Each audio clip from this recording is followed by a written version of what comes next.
Day, the release of the book Ullankayil Udal Nalam, published by Vigadan Pirasuram.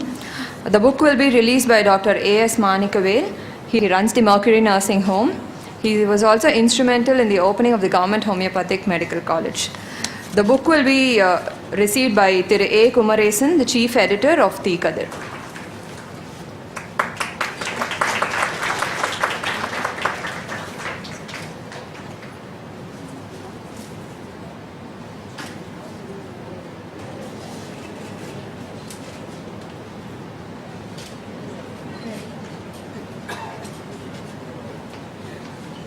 Thank you. Now coming on to the heart of the occasion, there's a talk by Padma Bhushan Professor Dr. B.M. Hegde, the author of the book, on myths and realities on science, health and heart. To say a few words about Dr. Hegde, I think I can go on and on because too much of things. Like you type Dr. B.M. Hegde on Google, the first thing which crops up is he's an Indian medical scientist, educationalist and an author. There's nothing which comes as a doctor or a cardiologist or anything. He is the recipient of several awards, to name a few, Dr. B.C. Roy Award, Padma Bhushan, etc. And he's got too many degrees behind his name. But I can say he's much bigger than all these things. And more than that, as everyone said, he's a great humanitarian. In today's world where a patient enters a hospital and comes out with a big list of prescription and investigations, I think he cuts it short down for everyone. I think he'll be a big problem to the medicine industries, pharmaceuticals. I don't know how he manages all those people. Now, over the mic to Dr. Hegde. All my brothers and sisters, both on the days, off the days, and in the audience, members of the press, friends, I am humbled. Everybody was praising me. I don't know whether I deserve it or not. But one thing I can tell you is I have no words to speak because after three brilliant speakers have spoken, imagine, my plight this morning, which is leaning towards you. A straight fence you can climb, but a fence which is leaning towards you, that's why you see the jail fences that leaning towards inside the jail so that nobody can get out. That's the most difficult thing. The next difficult thing is trying to kiss a girl who is leaning away from you. This is impossible. Third most difficult thing is trying to speak after brilliant speakers have spoken. And I am trying the most difficult thing in this morning. Having said that, what gives me happiness is that people do not want to be drugged. That's why you are all here. If I was giving a talk on drugs, probably the type of audience would have been totally different. Now I will talk first about health, then about the heart, and lastly about the great thing called science, which makes all of you think that, oh, that's the last word, science. Everything is science now. And the minute you say it is scientific, you believe it. If you say it is not scientific, you don't believe it. We have come to that. I'll tell you all about that in a short time. Though we teachers go by the calendar and not by the clock, today I have decided not to be a teacher and go by the clock for a change. At the outset, let me thank Dr. Venkatraman for getting this work translated to Tamil, because my idea of writing a book or writing any book is that more people read it. It's not actually for making money that books are written in my concept. Actually, more than half of my books are published by the Bharatiya Vidya Bhavan, where all that I get is gratitude. And it's a charity for the Bharatiya Vidya Bhavan. Then what happened was, after late Ramakrishnan's death, Bharatiya Vidya Bhavan became a very slow bullock cart. It was not moving at all. The books were there stacked up in their library and somebody has to ask for it. Go to their office and ask for it, then only they'll give it. So then I thought it's better to move out of Bharatiya Vidya Bhavan to some other commercial publishers, and I realized very quickly that all commercial publishers except Vigadan are there to cheat the writers. This is my experience. But this Vigadan's publication, I like the way they brought out the book and priced it at 100 rupees. As I think Venkatraman rightly said, you can't even photostat it for 100 rupees because each one page they say 2 rupees and that's 185 is 386 rupees. But that's good for Vikadan because nobody will certainly, instead of photostating it, they'll buy a book, which is cheaper. See, this is how the world should run because otherwise the world runs for money only. All the follies of any system, whether it is a lawyer, doctor, or a chartered accountant, or a minister, or a politician, why do they do wrong things? For money. That is why William Wordsworth, in the year 1802, wrote a poem called "The World is Too Much with Us." When there was the first industrial revolution in Europe, he said, now with the industrial revolution, man is spoiled. And first 4 lines of that poem I'll let you know. Rest you read because it's a fascinating poem. The poem's name is "The World is Too Much with Us." The world is too much with us, late and soon. Getting and spending, we seem to have lost our powers. Little do we see in nature that is ours. I'll repeat that. Little do we see in nature that is ours. We have lost our soul, a sordid boon. Full stop. And what he has said, what he wrote in 1802, has come 100% true in 2014.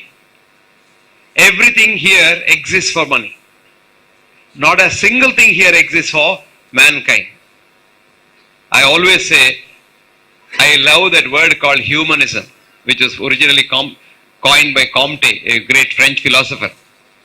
I started a series called Medical Humanism. Because, see, we have to have humanism in every field. Humanism is an activity which ultimately should benefit mankind. That's called humanism. Whether it's business humanism, relationship humanism, economic humanism, whatever you call it, and medical humanism.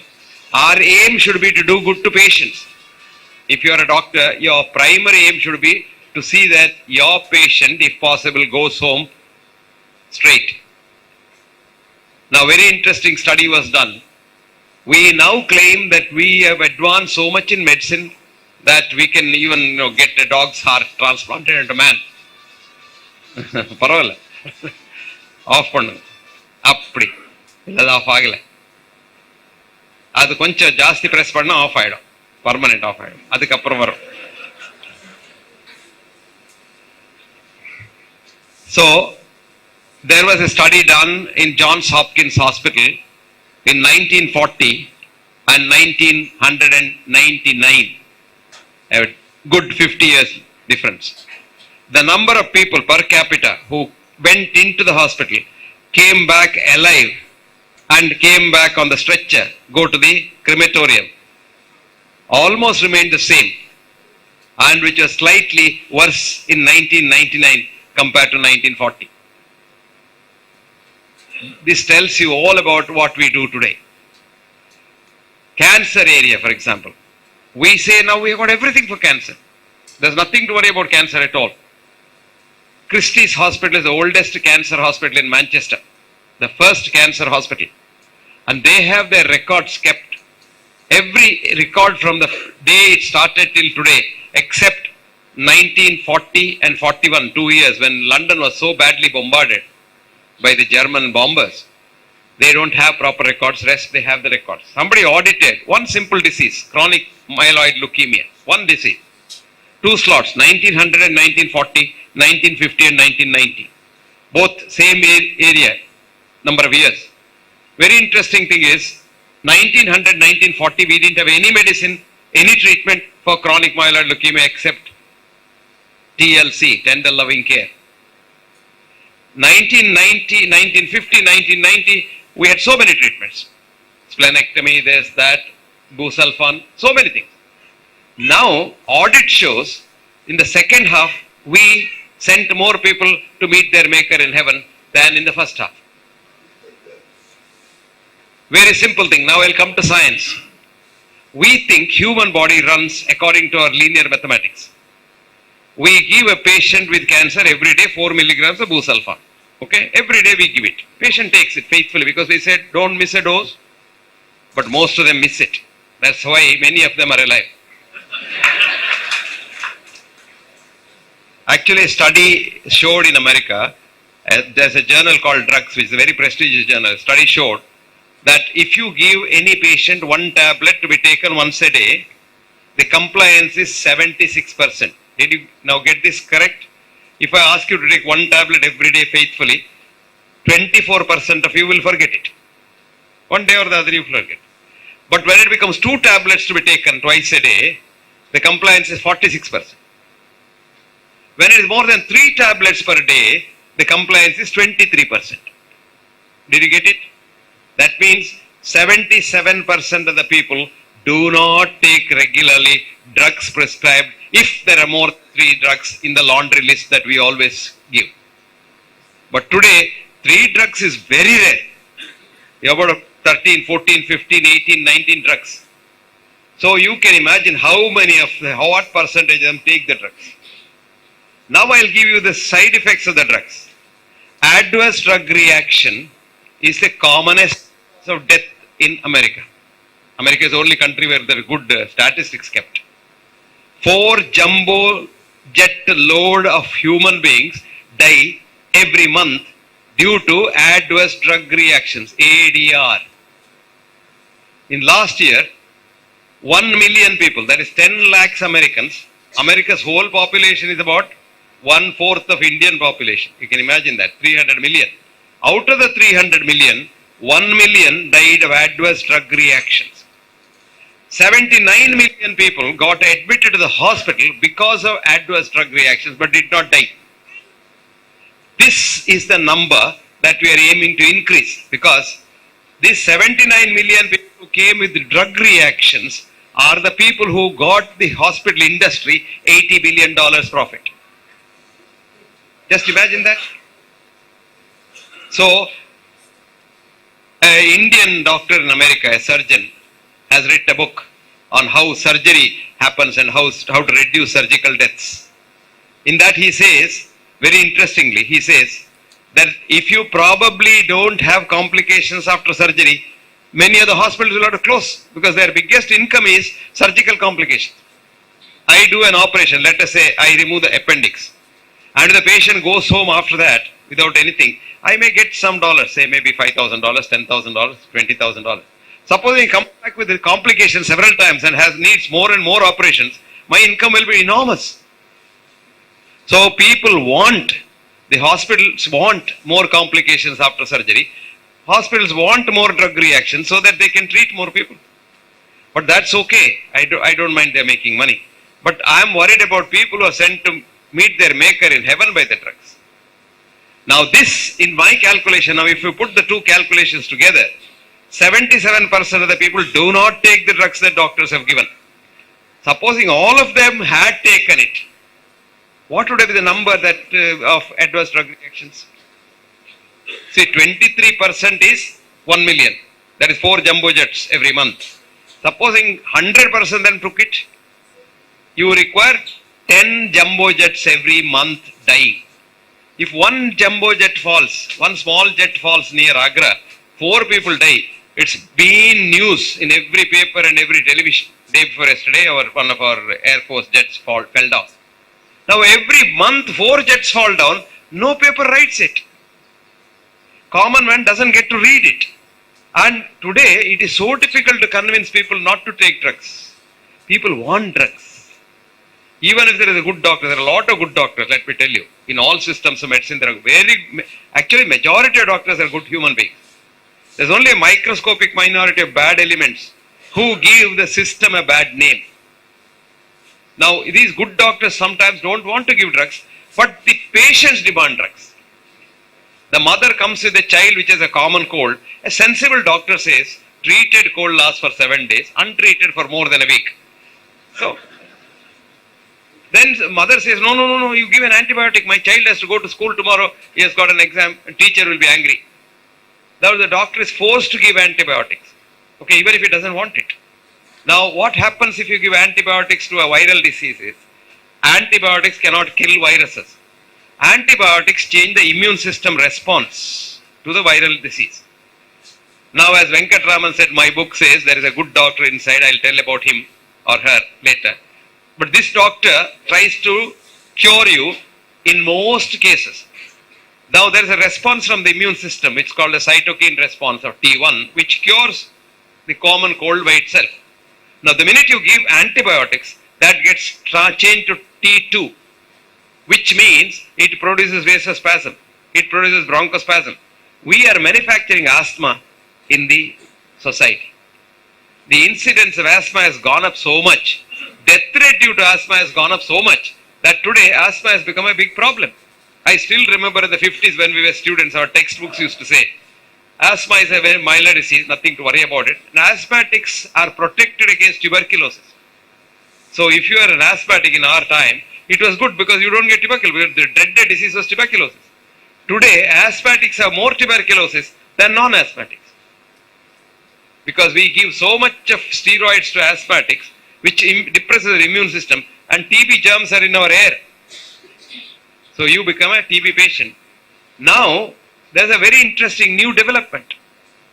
They want every human being to take TB drugs.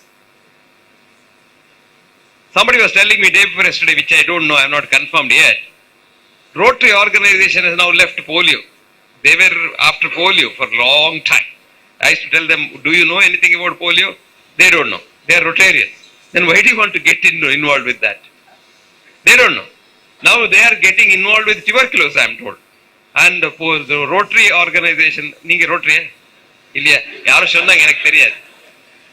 are now telling, I believe, all human beings must take anti-tubercular drugs. Anti-tubercular drugs are such powerful antibiotics. And I only pray God that better wisdom prevails on the Rotarians and others, that everybody should not be drugged. Now there's a move in America to put statins into water supply. So everybody's cholesterol is brought down. So that more cancer can be produced, because if you don't have, your cholesterol is produced in your own body. And your body is not foolish to produce cholesterol unnecessarily. Only when it is needed, it produces. Supposing, your cholesterol and my cholesterol cannot be the same, because we are not the same. Your own brother's cholesterol and your cholesterol cannot be same. Your own twin's cholesterol and your cholesterol need not be same, because you are not same. So why make everybody same? This is the biggest curse in medical science. We don't know. I don't know what my blood pressure should be. What is normal blood pressure? I don't know. Mahatma Gandhi's blood pressure is 200 by 120 all his life. And the person who was not sleeping was Sushila Nair, his doctor. She has written in her autobiography. The old man was sleeping. And he was killed by blood pressure complications. There's a bullet from Nathuram Godse. See, this is what we do. And I have a very famous doctor in Bangalore. I don't tell the name. You all know him. His blood pressure is always 90 by 40. And he comes to me and says, give me some drug. I said, look, you will live forever. Why worry about it? Nature wanted your blood pressure to be that much. And you are a neurosurgeon. You operate for 12 hours standing. And why are you worried? You are alive. And you will be alive. And thank God he is still alive. He is about 92. So what happens is, now what do? We take the average. Now chartered accountants here.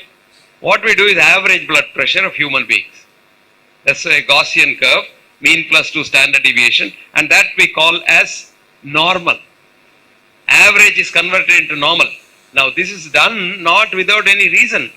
When you convert an average into a normal, you get about 25% false positives and false negatives. So about 25% of people who are normal become abnormal. I'll give you an example if you're not understood, because it's complicated statistics, some of the younger generation. What is the average height of Indian male? Gaussian curve, plus minus 2, that's 5.4 inches plus minus 2 inches. So if you're between 5.2 inches and 5.6 inches, you're normal. Did you understand? You are average. Now what do we do? If you're not normal, we treat you, right? Agreed? If your blood pressure is not normal, you treat. If your height is not normal, we'll treat you. Amitabh Bachchan comes for a common checkup. 6.2, what is the treatment? Cut his leg, make him 5.6. That's exactly what we do. Jaya Bachchan comes for a checkup, 4.6. Transplant that leg to her, she also becomes normal. This is a curse. So friends, I jokingly tell people, don't take it very seriously. If you want health, don't go to the medical establishment. Whether it's homeopathy, umapathy, ajurupathy, allopathy, no pathy. If you want honor, don't go to the police. Don't go to the police station and say, preserve my honor, I am here. He will take money from the gunda and then he get you hit. Don't go to the court if you want justice. But having said that, I'll tell you one thing. Even if you have a cold, let us say, even if you cough a couple of times, do not treat yourself. You must have a doctor. I don't know what the specialty of the doctor should be.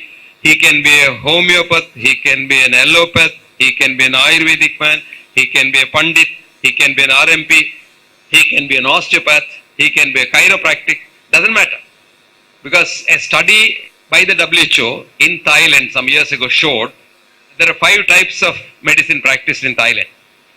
Modern medicine, Western modern medicine, pure Chinese medicine, integrated Chinese, Samoa medicine. Samoa medicine is a type practiced in Thailand where the father tells the son when he is dying how he was treating his patients. The son is not supposed to tell anyone else till he dies and then tell his son. So it runs in the family, Samoa system. Then last quacks are everywhere. They call themselves RMPs. Suddenly they become doctors. They go to Ceylon and get a PhD degree or something like that. They become doctors.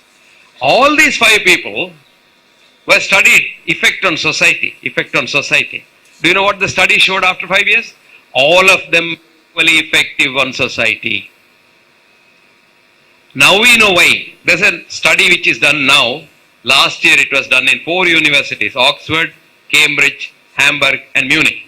What did the study do? It was done from Oxford and Professor Bingle, who is the professor of medicine in Oxford, was the lead author of the study. They were treating patients, cancer patients with severe pain by injecting morphia. Morphia is the best painkiller that all of you know, and they were running a drip of morphia, but told the patient, this is not morphia we are giving you, this is a new vitamin we have discovered for cancer and you will be alright. And what happened? Nobody's pain relieved. Everybody had continuous pain and morphia was running in this drip. Then they took the same patient in the next study, crossover, they were running saline, salt water into the vein and told the patient, this is morphia, a new salt of morphia. Everybody's pain relieved. Did you understand that?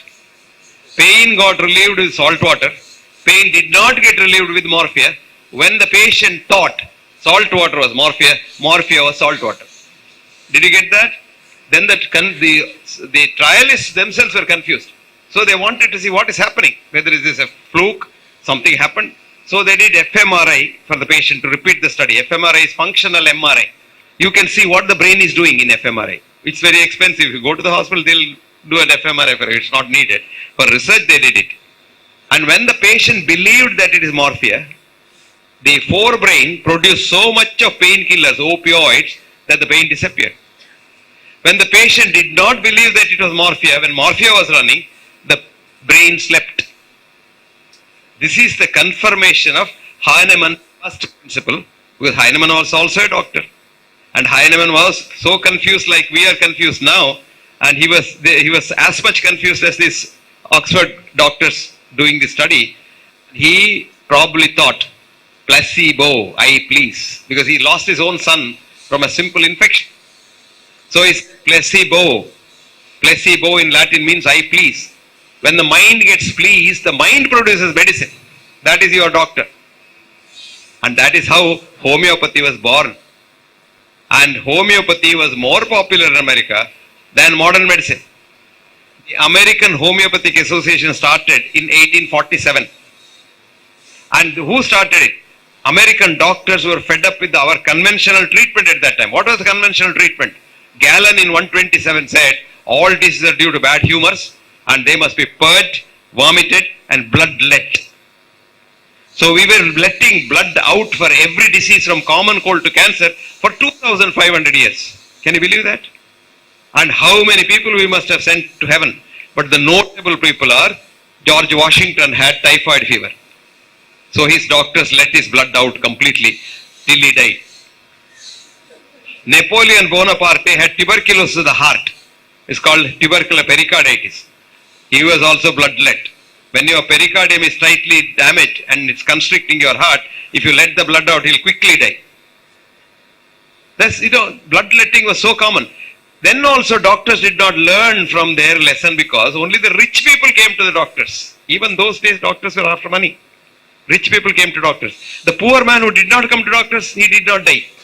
If they had observed that in society, they would have stopped bloodletting long, long ago. I'll give you a good book for the younger generation to read. It's called Bad Medicine. What's the book name? BAD, Bad Medicine. Side heading, Doctors Harming Patients Since Hippocrates. Written in 2012, last year, 2013, by a historian, professor of history in the University of Leeds. His name is David, D-A-V-I-D, David Wooten, W-O-O-T-T-O-N. I want all of you to read their book because it shows how foolish we are if we don't think. If you just think, what happens? How many of you have read this book called Doctor's Dilemma? It's a drama written by George Bernard Shaw, very famous drama writer. George looked at what the doctors were doing in London and was shocked. There was a great doctor in London, one of the greatest surgeons. His name is Arbuthnot Lane. Arbuthnot Lane. And Arbuthnot Lane had a philosophy that all diseases are because the poisons come from the gut. You eat something, you eat today, it remains till tomorrow morning, it gets a poison, it becomes a poison in the gut. So the poison comes and you get disease. So what did he do? He had a principle of surgery. Anybody who comes to him with any disease, he will remove the gut. It's called colectomy. So that instead of the shit coming at the other end, it used to come in out here when there is a tube he'll keep. And this is called, there's an ostomy tube, there's a bag there. So everybody who had money in London had a bag with shit collecting there. So London started stinking. And no doctor had the guts to talk to Arbuthnot Lane because he was like a giant of a doctor. And George Bernard Shaw wrote this book and Arbuthnot Lane closed his clinic and then he did not practice medicine. So George Bernard Shaw did more good to society than any scientist or doctor in the world because he stopped one thing. Then in 1823, doctors were so bad in London that one of the doctors himself, a young doctor whose name is James Wakeley, he said, my God, what are these doctors doing? They don't know science, they have not studied well. So he wanted to start a science journal to inform them about good science and good medicine. The journal he named as The Lancet. Have you heard of that name? The Lancet. He is naming it as Lancet. He said, doctors have become a bunch of corrupt, incompetent, nepotistic fools who have become an abscess on the human body, on the common man's body. So I'm going to have this Lancet to cut it and drain the pus out. Okay? So he started Lancet in 1823. He had a lot of problems. He had financial problems initially. Lancet stopped 2-3 times in the beginning and then started. Now Lancet is about 200 years old. I think 3 years ago when the Lancet was about 190 years, the present editor of Lancet, Dr. Horton, wanted to see what effect had Lancet on medical practice. Now the original founder wanted medical practice to be good, no? So what has happened? So he commissioned a medical historian called Hilary Butler. She is from New Zealand, but she is a very famous medical historian. He said, I'll give you this much money, study and tell me what effect Lancet had. She wrote a beautiful paper, published in Lancet, and she wrote, what was a bunch of nepotistic corrupt rascals in 1823 has transformed itself into a corporate monstrosity all over the world which will cut everyone. This is what is happening, and that is why all of us will have to be aware of our safety. If you want to be safe as long as you live, don't you try to live here forever. You will never succeed because nature wants us to die. It's a question of when. Some of us in India are very good in jumping the queue, so we may jump the queue and go a little faster. But all that said and done, the queue is there. So I always have been telling doctors, instead of saying you check up for pre-diabetes, pre-hypertension, pre-this, pre-cancer, etc., etc., have a disease called pre-death syndrome. So everyone becomes a patient for you. When do you die? When you are born. If you don't want to die, don't get born. If you get born, you come to our side, we say pre-death syndrome. Because we have a poly pill now. Don't you know that? There is a thing called a poly pill. Haven't you heard of that? It's a sort of a small dose of every drug. Poly pill. In one drug, everything is there. A small dose of antihypertensive, a small dose of anti-diabetic, a small dose of statin, a small dose of this, a small dose of that. And companies are selling it in a big way. They say everybody should take it. It's good, isn't it? If you then the advertisement and the quote unquote science of poly pill is, if you took that, you will never die. I said it's very bad for society. Nobody dies. We can't even stand. If nobody dies, what will happen? Can't even stand. You should start sucking from our legs. That is not possible. Now, Madras city, there are two doctors who are supposed to be doing research on poly pill. They must have got a few crores. That's a different thing. Now, can you believe this? They came to me first. They have a very big scientific community. They said, can you get somebody to work on poly pill? Yes, I'll get you. But their data they'll publish, not you. They ran away from me. But in Madras only they got out to work class. And they got data from all over the world saying that taking poly pill is good. Very good, isn't it? Everybody takes every drug every day. Today in America, there's nobody called a healthy person. Everyone has to take some drug or the other from the time you are born. Child born gets 29 vaccinations. 29 vaccinations. And it's estimated that by the age you are 30, you are at least taking 2 tablets. At least. The minimum. That's why I coined a new word and wrote an article called health expectancy. You all have heard of life expectancy. Number of years a newborn child can expect to live. I have a coin called health expectancy. Number of years a newborn child could expect to live without the onslaught of doctors and medicines. And I estimated that is the highest in India. You come to my village, I have a couple of centenarians who have not seen hospitals and doctors. So in India, many of us are alive without taking medicines quite adult age. Nowhere in the world. Japan there are. Because Japan there are least number of doctors and least number of specialists. But Japanese have the best health, they live the longest and they have the least disease. America has the largest number of doctors and the biggest number of specialists, 99% of them specialists, and largest number of hospitals, and they have the least health, lowest longevity and the worst diseases. New Zealand did an experiment. They said every child must go and see the dentist from the time the tooth arises till it dies. Free. 3 times a year. 3. New Zealand is a small country and today New Zealand has the highest dental problem in the world. Because if you go to the dentist every 3 months and he scrapes it, by the time you are about 15, all the enamel is gone. So by the time you are 16, I can't take tea. That advertisement, haven't you seen? Tea. You leave your tea. No, I can't leave tea. Then you take this paste. If you put it, immediately it will go.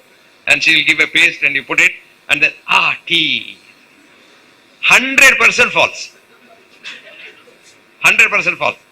That's why, very interesting, there's a book called Affluent Society. How many of you read that book? Affluent Society. This is written by a great economist called John Kenneth Galbraith, who was an ambassador, American ambassador here a few years. Very, very nice man. He's about 7 feet. The tallest American probably was John Kenneth Galbraith. In the true sense of the word, also he was the tallest American. He wrote this book where he says, this was written in 1956, called Affluent Society. He says about advertisement. He says advertisement is not there to tell the public about the product. Advertisement is there to lure you, to make you want that product when you don't need it. See the difference between want and need? Now supposing I see an advertisement of a shirt. I don't need a shirt, I have a shirt. But when I see that advertisement looks so good that I immediately run and buy a shirt.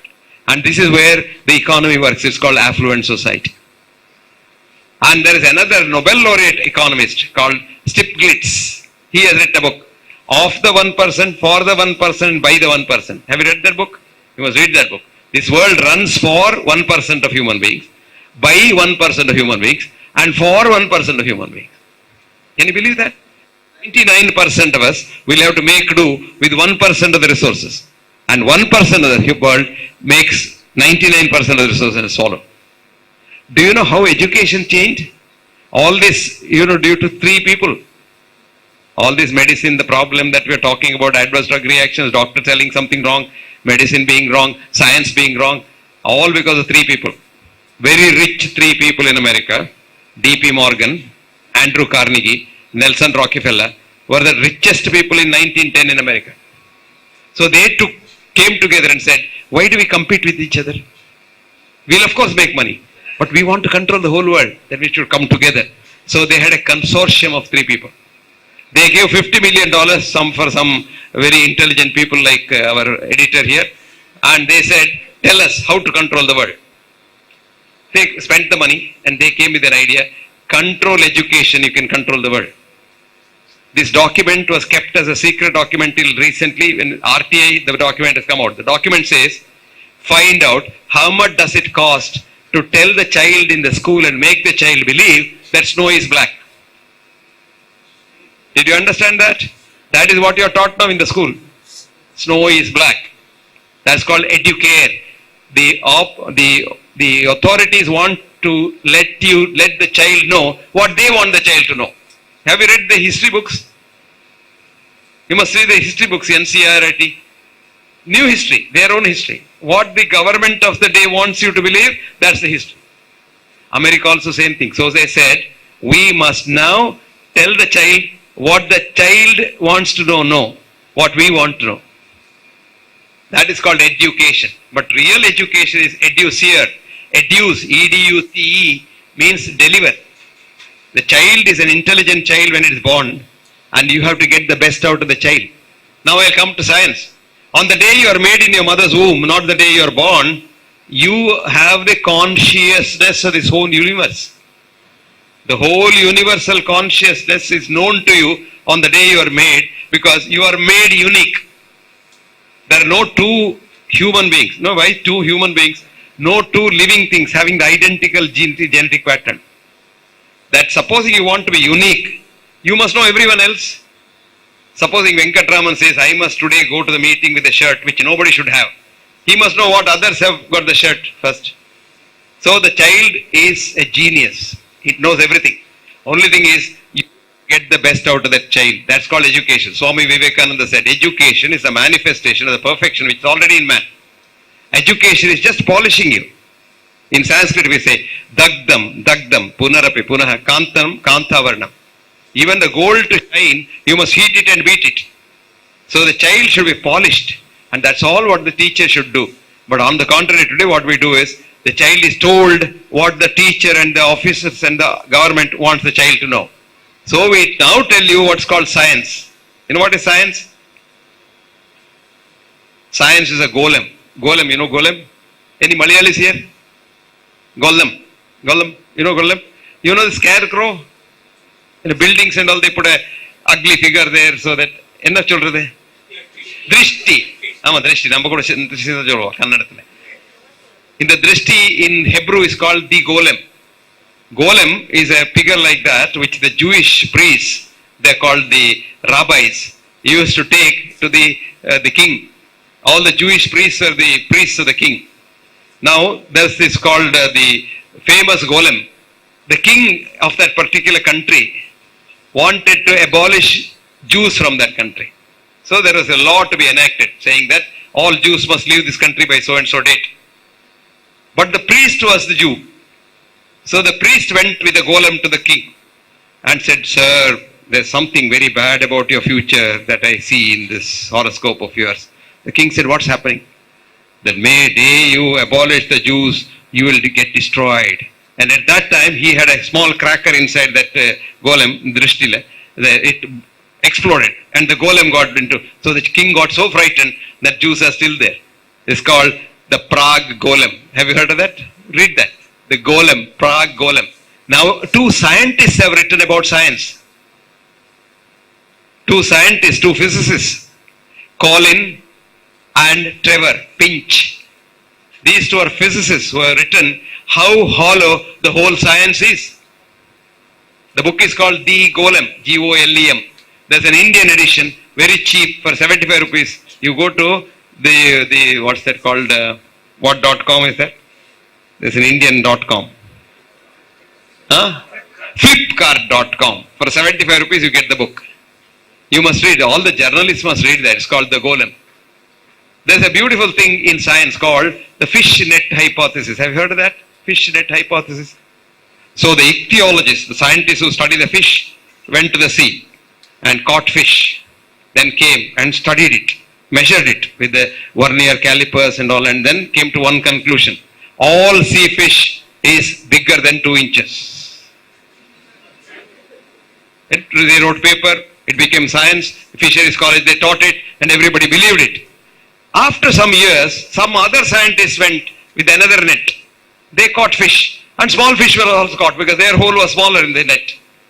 These people's hole was big, so all the 2 inches fishes went out. So these fellows' fishes were there, so they wrote, all fishes in the sea are also less than 2 inches. So all hypothesis in science is what is called fish net hypothesis. What doesn't come out? It's called fish net. I'll tell you clear science, physics, we'll come to physics. 1907, J.J. Thomson was the director of the Cavendish Institute in Cambridge, the highest institute those days. He said electrons are particles. Nobel Prize, 1907 Nobel Prize for Physics goes to J.J. Thomson. 30 years later, his own son, J.G. Thomson, George Thomson, he said they are waves. He also got the Nobel Prize. See, the father said they are particles, son said they are waves. Then one of their colleagues, Erwin Schrödinger, said they are wavicles. They are both particles and waves. He also got the Nobel Prize. In 1925, Erwin Schrödinger, Werner Heisenberg in the Zurich Polytechnic was a student where Einstein himself was a teacher. And he told Einstein, you're talking through your hat. All that you have said so far is wrong. Can you tell that to a professor who is a Nobel laureate? What happens to Werner Heisenberg? He becomes an outstanding student. You know what that means? Standing outside. He was standing outside physics for 30 years. And 1955, Einstein dies. And 1956, Werner Heisenberg gets the Nobel Prize. What did he say? You can't know what an electron is. That's called the uncertainty principle. He is also right. He is the only right person. Now we have got one of his colleagues, Werner Heisenberg's colleagues, who is still alive, 89 years, who is the present emeritus director of Max Planck Institute, who is the deputy editor of our journal called the Journal of Science of Healing Outcomes. Hans-Peter Dürr, who says electrons are not matter at all. He says, I'm a nuclear scientist, my job is to look at matter at its subtlest level, which I've been doing for 55 years, and now I know there is no matter at all. Can you believe that? He has written an article for you lay people. In the Google you go, matter is not made out of matter. Have you seen that? No, see that, ma. Matter is not made out of matter, which means there is no matter at all. You are looking solid, no? There's nothing. I close my eyes, you're not there. That's called Maya. When I open my eyes and some photons leave you and come and hit my eyes, you become a solid. You are a wave till then, you're all vibrations, we are all vibrations, and the vibration becomes solid. So it's an apparent thing. This is called Wirklichkeit in German. Wirklichkeit means a drama. This whole world is a drama. Did you understand that? Shankara said that years ago, Maya. What a beautiful thing. Same thing. And when Hans-Peter Dürr found out that matter and energy are the same, E is equal to M, he wrote an article called Matter is not matter, but he said this is called a-duality. There is no duality between matter and energy. But he says, who am I? I am just a child in front of the Indian sages who thousands of years ago called this as Advaita. Who is saying that? Hans-Peter Dürr is saying that. He can't even speak English properly, but he can speak Sanskrit. And he can quote the Upanishads. He says, Bahirantas Chabhutanam. Matter is inside and outside. Energy is inside and outside of everything. Charam acharamevacha. You are looking solid, but there is nothing solid. You are just vibration. But you are looking solid because I am looking at you. And you are vibration, I am vibration. In between there is vibration and you and I are same.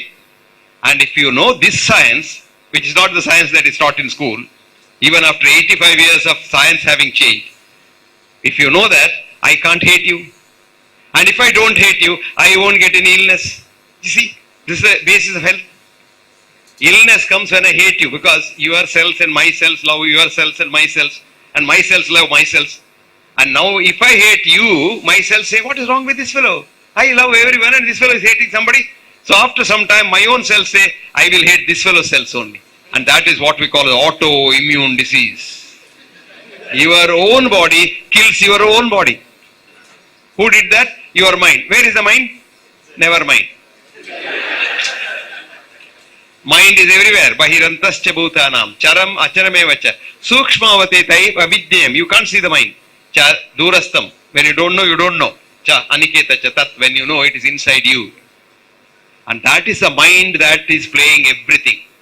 You think in the morning you are fine. You tell yourself, I am fine. You are fine. So what is health? Enthusiasm to work. Enthusiasm to work. All of us work for compulsion. Not that we love our work. If I give you a choice saying that you go to work or don't go to work, I will pay you. 99% of the people don't want to go to work. That is why we get illness. If you don't love your work, don't do that work.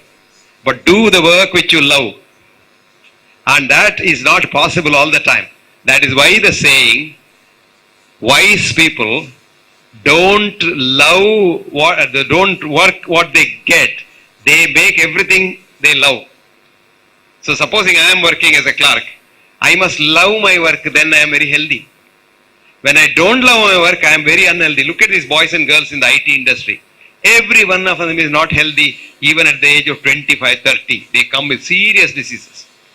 Girls stop menstruating, boys get hypertension, all kinds of things. Because you don't love that work because there's no creativity in it. You just repeat. You repeat more idlis. You do everything idli every day. If you only bake more idlis, you get fed up. One day you must be able to make idli, one day dosa, one day vada, one day something else. You variety, you like it. But every day you make the same idli, look at the computer from morning till evening, you get fed up. So that is where the diseases are all in the mind. And mind is everywhere in your body. The human body is human mind. Every cell has a mind, which I call as membrane. This is not the only brain. There's a brain in my leg also. And the girl who showed that there is a brain outside the brain also is a girl called Candace Pert. This girl was working in NIH, National Institute of Health in America. Her boss found out that she has got something very good, and if she publishes that, she will get a Nobel Prize. So when she went to a holiday, this fellow stole her data. His name is Saul Snyder. He stole the data and wrote a paper and sent it and almost got the Lashkar Award, short of the Nobel Prize. By that time, this girl came back and found out she was a fighter. So she took her ledger, went to Sweden and told that this is my work, this fellow is stealing it. And the fellow didn't get the Nobel Prize. This girl lost her job. Good that she lost her job because she has written a book for you called Molecules of Emotion. Please read that book, Molecules of Emotion. Molecules of Emotion. And the Amma peru Candace, Candace, Pert, P-E-R-T. And the book நீங்க படிச்சீங்கன்னா அதுல அவ சொல்லுவா, when you get a headache, don't go to the drug cabinet to get a tablet. You sit in a quiet room, meditate, and elevate yourself to that level of consciousness where your own brain releases enough painkillers and your pain disappears. See, what a beautiful thing. The latest American scientist who should have got the Nobel Prize rightfully is writing this book. So, human beings can make themselves healthy or unhealthy depending on their own choice. You want to hate the whole world, you will have to be all the time in Venkatraman's clinic taking medicines. You want to love everybody, you don't have to even be friends with Venkatraman. But even if you don't want to have any disease, you must have a doctor as your family friend. He must be a friend, philosopher and guide. He must know all about you. your worries, your anxieties, your problems, everything he should know. Then only he can make a correct diagnosis. Otherwise, he won't be able to make a diagnosis. I tell you, one day I was a young researcher in Harvard. I was sitting there, I was making a diagnosis. A young lady was admitted, old lady was admitted about 3 o'clock in the morning. I had seen her, so there was nothing really wrong with her, but those days we were just starting this echo business, so I was playing with the echo. So I thought her heart muscle was a little thicker. So I thought this lady had a very serious heart disease called cardiomyopathy. So my boss came. He's a Nobel laureate, Bernard Lown, the man who invented that, you give the shock in the after somebody dies, you give a chuk and all. He found it out. It's called Lown's defibrillator. So he came. He's a very nice man. He was about 75 at that time. So he came, sat there, talked to this lady for a long time, half an hour. And then he told me, young man, this lady had a tiff with her husband last night. Nothing is wrong with her. She has no cardiomyopathy. It's all in her mind, he said. And he was right. So, it's all in your mind. Get up in the morning. What's the definition of health? Enthusiasm to work and enthusiasm to be compassionate. Health is not absence of disease. Now, if I scan all of you with the total body scanner, all of us have many diseases, but they don't kill you. Every one of us every day has more than 10 cancers growing in us, but they don't become cancers and kill you. As long as you love others, this cancer dies. When you hate others, this cancer grows. When you eat all kinds of rubbish, the cancer grows. When you eat insensibly, cancer dies. What is cancer? A rogue cell. A cell which has not obeyed its orders to die. Every cell has to die. It has got a day. It has die. If it doesn't die, it becomes a rogue cell. That becomes a cancer. And you feed it. What's two things you feed? One is food, unnecessarily eating too much. All this junk food. And the second is hating everyone in this world. So the simple formula of health is your birthright. There is a doctor who is born with you, and he is the best doctor. He has the best qualification. We all doctors pale into insignificance in front of him because he can cure any disease. Sometimes we make our environment so unhealthy that he gets defeated. I'll tell you how we make our environment unhealthy. What do we need for health? 5 things. A, air. Look at Madras air. It's so unhealthy. So our immune system gets problems. That's why doctors must thank the pollution. Because you get all kinds of diseases, from cancer to common cold, because of pollution. Number 1. Number 2, sun. Sun is the one that is keeping you and me alive here because he gives you more energy than food. But we don't want the sun because the industry says don't go to the sun. Girls will lose their boyfriends don't like their face and you put some cream. This cream is the cause of skin cancer, not the sun. You sit in the sun as much as you can. Look at some of these peanut selling old ladies, 80 years. You break her bone, I'll give you 100 rupees if you break her bone. You don't go to the sun at all and get up and you do this, one bone is gone. Then you go there, they'll do a bone scan and say, oh, you've got osteopenia. What is bone scan? It is the bone of an 18-year-old Caucasian girl that is referenced there. So if you are 19 years old, you've got 2% less bone. If you are 90 years old, you have 90% less bone. So it's not a disease. We have created a disease called bone scanning. You go and sit in the sun, your bone will be stronger than your original bone. We don't do that. So sun. Number 2, 3, food. Good food. Good food is what? Nitya, Hita, Mita, Ahara, Sevi. Small amount of food. Before you want 2 more, at least you stop. Supposing you had 2 you're happy, but you could have 2 more, then stop. Half of what you eat keeps you going, the other half keeps the doctor going. So whichever way you want. Mita, then Hita. Whatever you like, you eat. Don't worry whether it's cholesterol or bullshit. Eat, if you like it, eat it, but eat in moderation. Then eat it more number of times so that you don't feel hungry. When you feel hungry, you unnecessarily eat more. Whether you like it or not, you eat more. So you feed yourself every 3 hours. Something, 8:30 breakfast, 10:30 something, 12:30 lunch, 3:30 something, 6:30 dinner, 9:30 something, and then sleep. Nothing will happen to you. When you eat also, you must be happy. After you eat also, you must be happy. And don't exercise after eating, exercise before eating. Then physical exercise, because man is made to be working. But today we think we should be sitting all the time. You are in a seat, then the seat is very comfortable, you're in an air-conditioned room, air conditioning is also bad, and then you just transfer yourself to an air-conditioned car, then move on to your office which is air-conditioned. There also you press a bell for even calling everybody, you don't even get up from bed. Sitting in a chair for a long time reduces a lifespan by 5 years. Sitting is the most risky, most dangerous occupation. Now in America what they do is in IT industry, they make them stand and work. And even standing is not static standing. There's a slow moving belt instead of the floor. So the belt is moving. So if you stand still, you will fall down. So you have to keep doing that. It's very good for health. Then fourth thing is our environment. What kind of environment we got now? See now here, this mobile, what is that called? Microphone. It is emitting so much of dangerous emit into my body and into your body. And then your cell phone, another very dangerous thing. Your cordless phone at home. You have your idli warming thing, what is it called? Microwave oven. You have your electric blanket, electric hair dryer, electric clock, television. All these emit very bad energy. This is called dirty electricity. This is 40 to 70 hertz electricity, which is killing mankind. Cancer is one of the very important causes of cancer is this dirty electricity. But this beautiful earth that we were born with, we don't touch the earth now. Shoes, rubber shoes. Our ancestors used to have leather or dry leather chappal, at least it to conduct some electricity. We don't touch and you are in the 90th floor, 20th floor. You don't touch with ground at all. Ground is your other. Ground is where you have to root yourself. And to do that, if you are in Chennai city, I have a solution for you. You can go to the beach, wet sand, throw off your shoes and walk in the wet sand for about half an hour. If you can't do that, if you have some grass near your house, water it in the morning, the lawn or whatever, and then walk barefoot. If you can walk barefoot all the time, you will never die. Very good for you.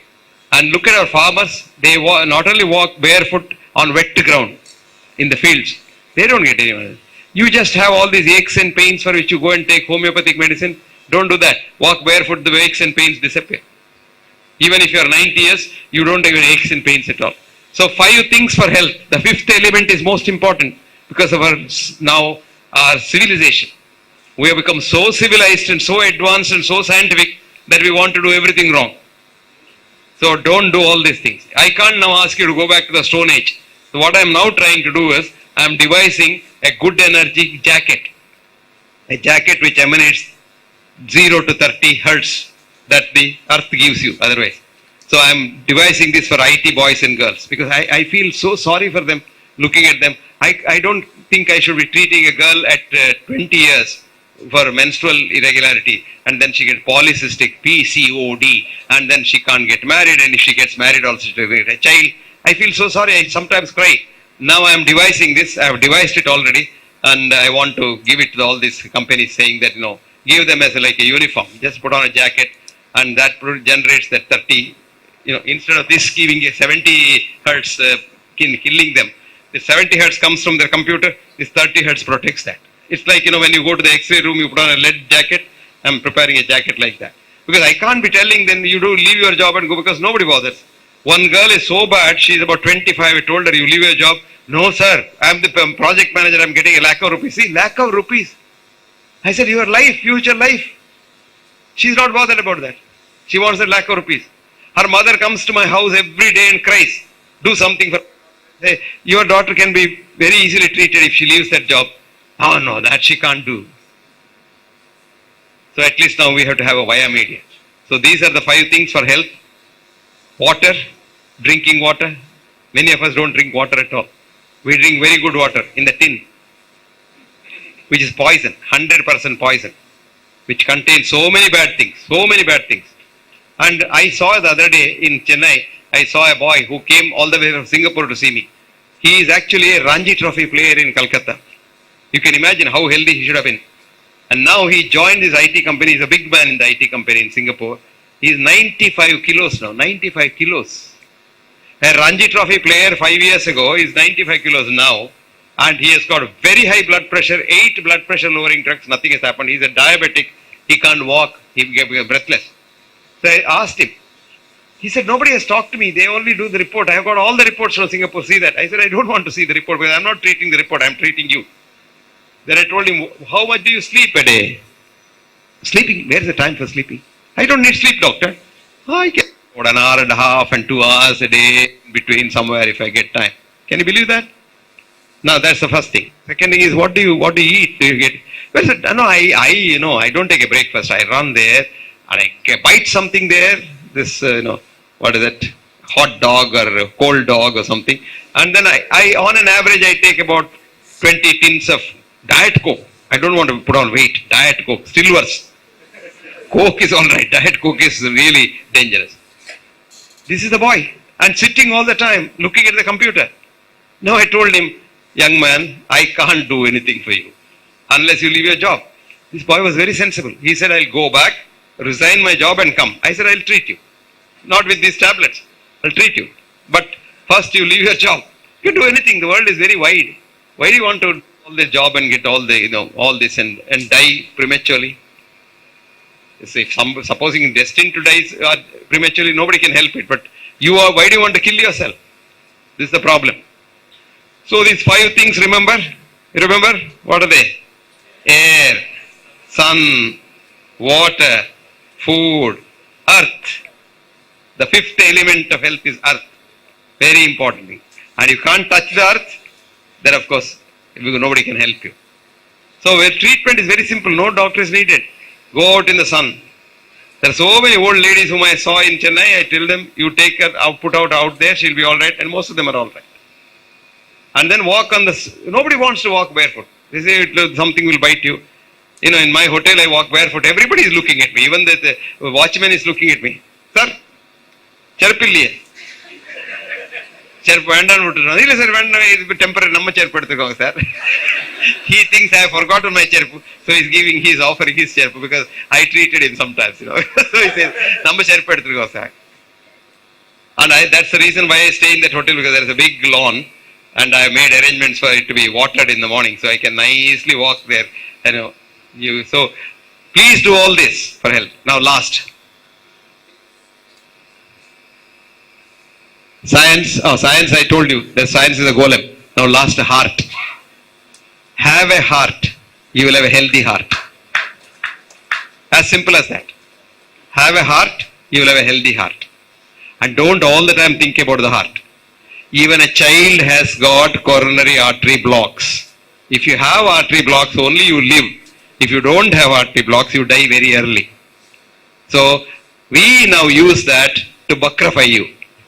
Because what the blocks that we see in the X-ray is totally different from the block that kills you. To do that, I saw that white board. Can I just write a picture in that? Can somebody get it here? Do you have a pen there in that? Irika?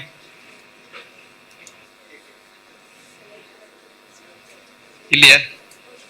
இதை சேர்ல வைக்க. அங்கே அப்படியே இருக்கா? இங்க வச்சிருக்கோம்.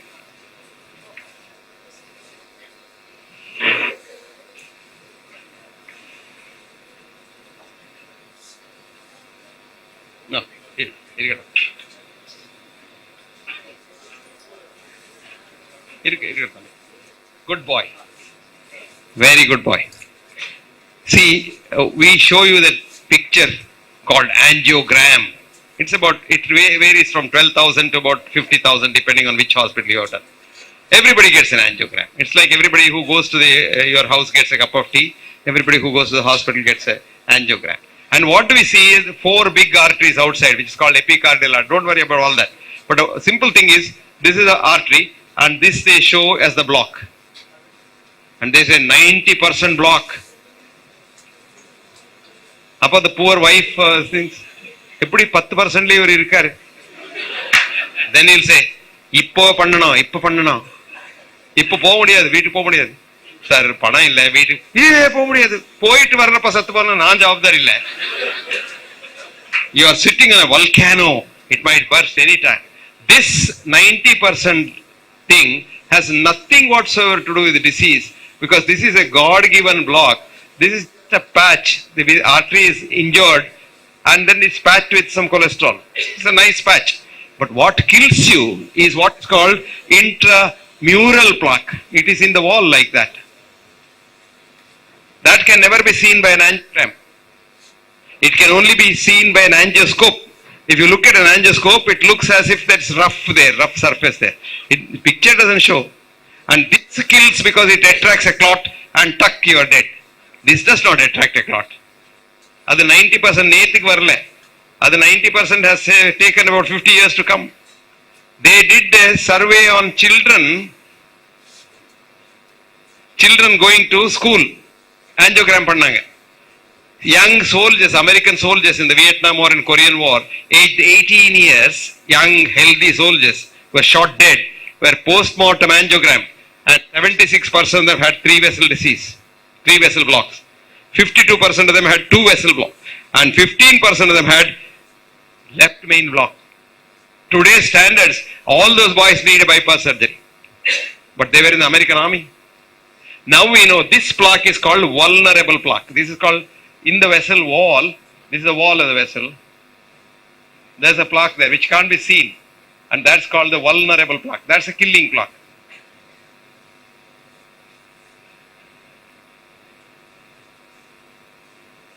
That's a dangerous plaque. And today there are simple blood tests to find out if you have that block. If you have chest pain, 1-2 tests which will cost about 10 rupees, we can say whether you have vulnerable plaque working.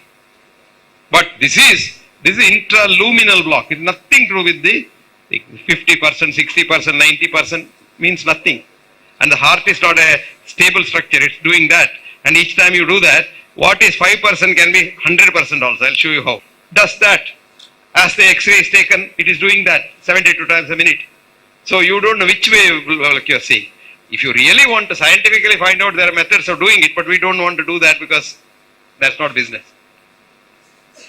So heart is simple, one simple word. Have a heart. You will have a healthy heart. You know what's meant by metaphorically have a heart? Be kind. That's all.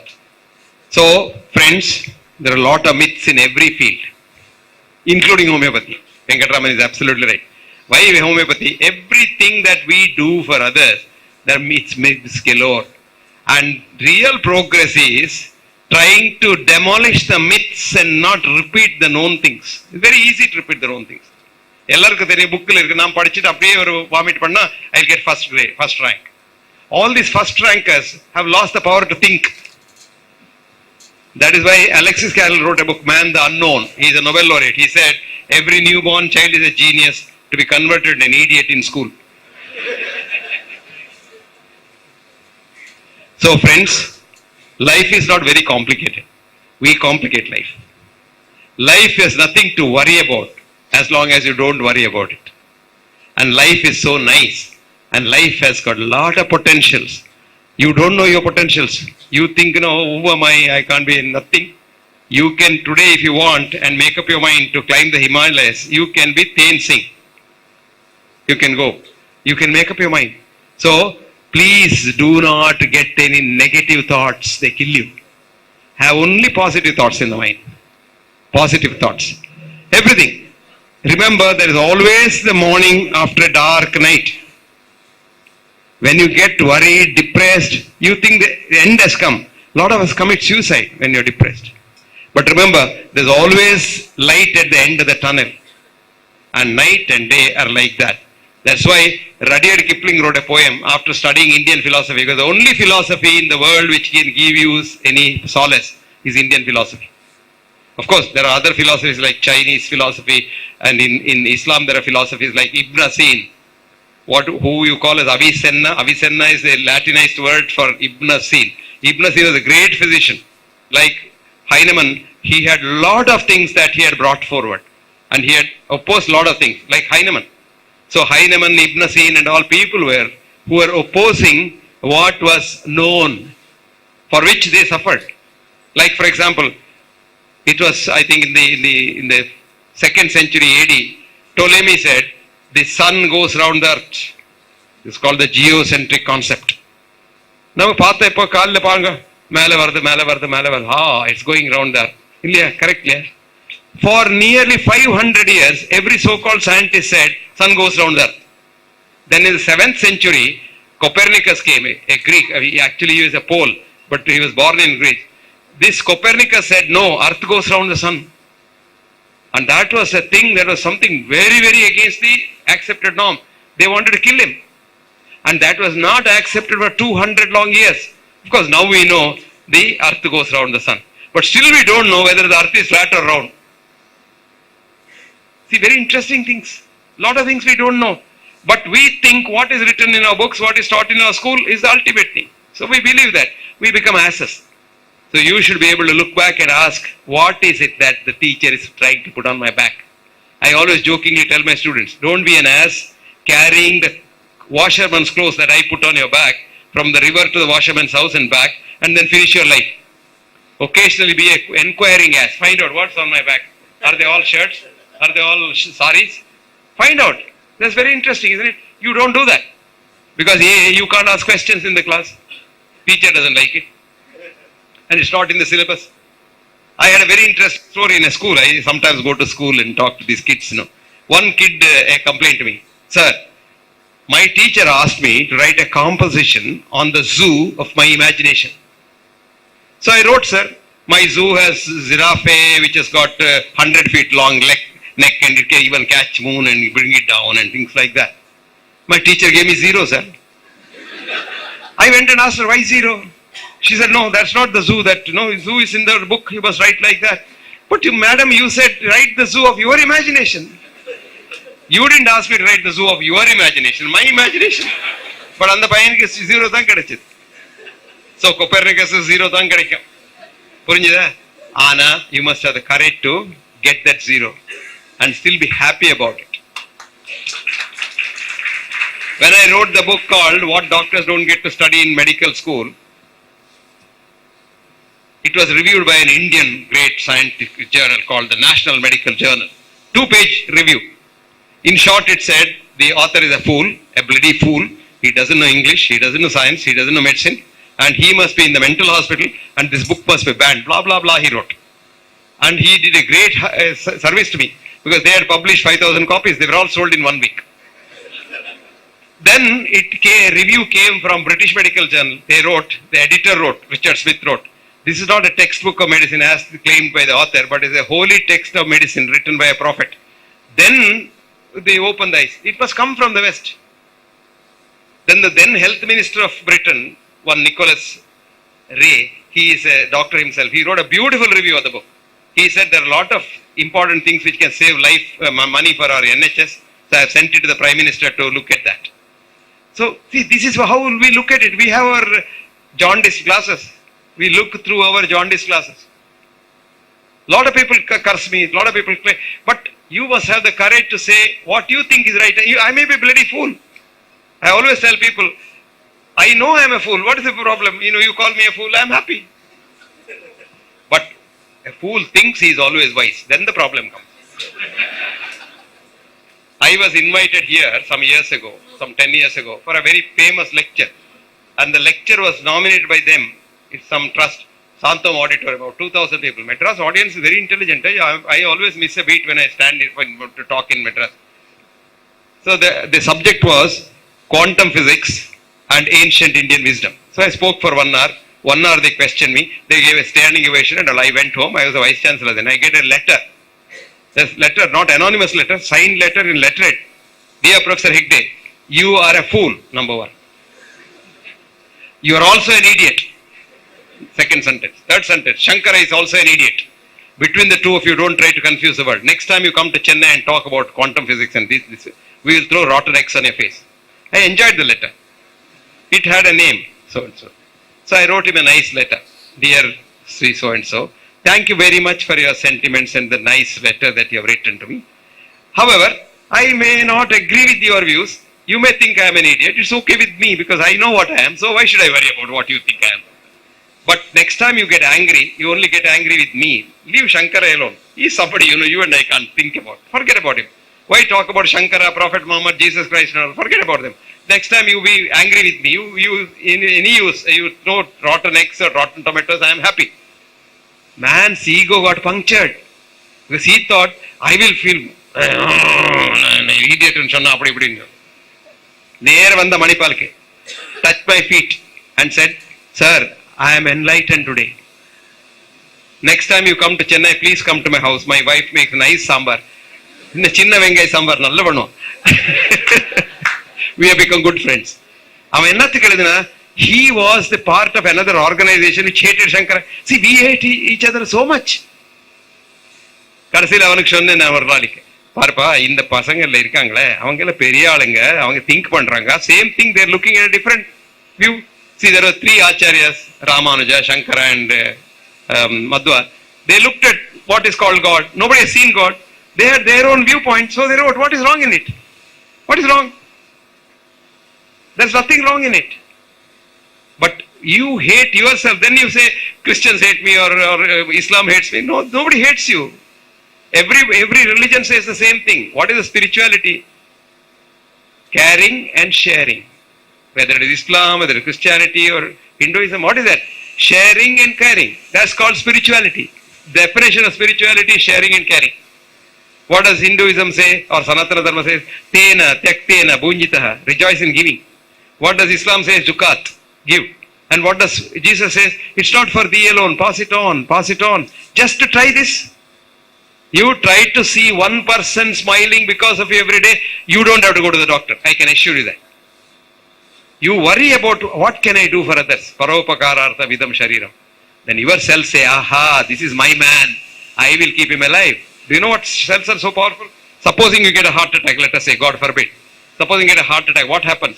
A part of the heart dies. This is called cell death. The cells have died there. Cell death. Okay. Then what happens, do you know? Immediately the surrounding cells say, oh, my brother has died. Let me go there and help him. They slip out and come and occupy this place. See? That's what cell slipping. Then the cells are held by a mother called fibroblast. Blast in Latin is mother. So the mother says, hey, where is my son gone? Today if you want to know where your son is, you must go to the police station. But not that mother. That mother knows my son has gone to help somebody. Did you understand that? My son has gone to help somebody. So the mother says, I will also help. So what does the mother do? She produces more fiber. So more fiber. And that's called fibroblastic proliferation. Stage 3. Then the cells in the far out says, oh my God, my brother has died there. I can't slip and go there. I will become stronger so that my heart becomes stronger. They hypertrophy. 4. Hypertrophy. See, you have a normal heart. Supposing you had a heart attack and you have not died, because 60% of people who get a heart attack die before they know a heart attack, because they don't get a heart attack, they die of electric death. The other 40% bakras are the ones who come to us. And if this bakra for some reason doesn't go to the doctor and survives, he survives a beautiful heart again, normal heart. It's called remodeling of the heart. And that doesn't happen if you come to us, because we give drugs which nullify this. Did you get that? So that doesn't mean if you get a pain, severe pain and a heart attack, say, I'm not going there, I'll rectify it. உங்களுக்கு தெரியலன்னா சும்மா இருங்க. Your immune system tells you, if it can't help you, it gives you a symptom, which means go to your friend and take some help. And who is the friend? Your family doctor. So when you have a symptom, even if it is a small symptom, see your family doctor. When you don't have a symptom, don't see a doctor. As long as you are happy and healthy, how do you know you are healthy? Very easy. Do you have enthusiasm to work? Do you have enthusiasm to be compassionate? You are healthy. So Ayurveda says, Samadatuhu samagnischa samadoshaha malakriya prasannatma indriyamana swastaitya vidyate. You shit well, you piss well, you eat well, you drink well, you walk well, you work well, and you don't hate nobody, you are healthy. Do you get that? Any one of these things are in trouble, there is something trouble. A lot of people say, I have constipation. Because you are so tense that your gut is also tense. It's not relaxing at all. You relax, it comes out. Like, the municipal lorry draining it out, it just comes out. But, நீங்க போய் முக்கி என்ன ஆகுது? முக்கி ஒரு hernia வருது. இங்க ஒரு பல்லு பைல்ஸ் வருது. இப்போ இங்க ஒரு இன்னொரு ஹர்னியா வருது. இல்லைன்னா ஒரு ஹார்ட் அட்டாக் வருது. Because you get valsalvam ஒரு முக்குன்னு என்ன தெரியுமா? You are breathing out against closed glottis. போச்சு. So there are very simple things. Love everyone, eat in moderation, sleep well, take good air, and then take sun, and then walk on the wet earth. You are fine. Thank you very much.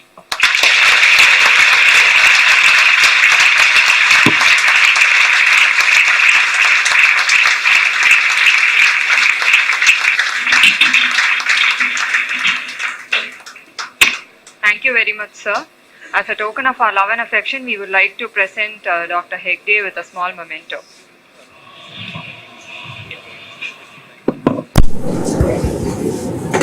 Oh, that's yours. Thank you very much. That's good.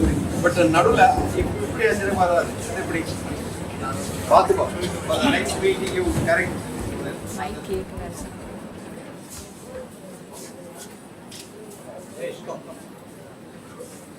Come. ಎಲ್ಲರೂ ಆಗ ಆಯ್ಯೆ ಹೋಗಿ sir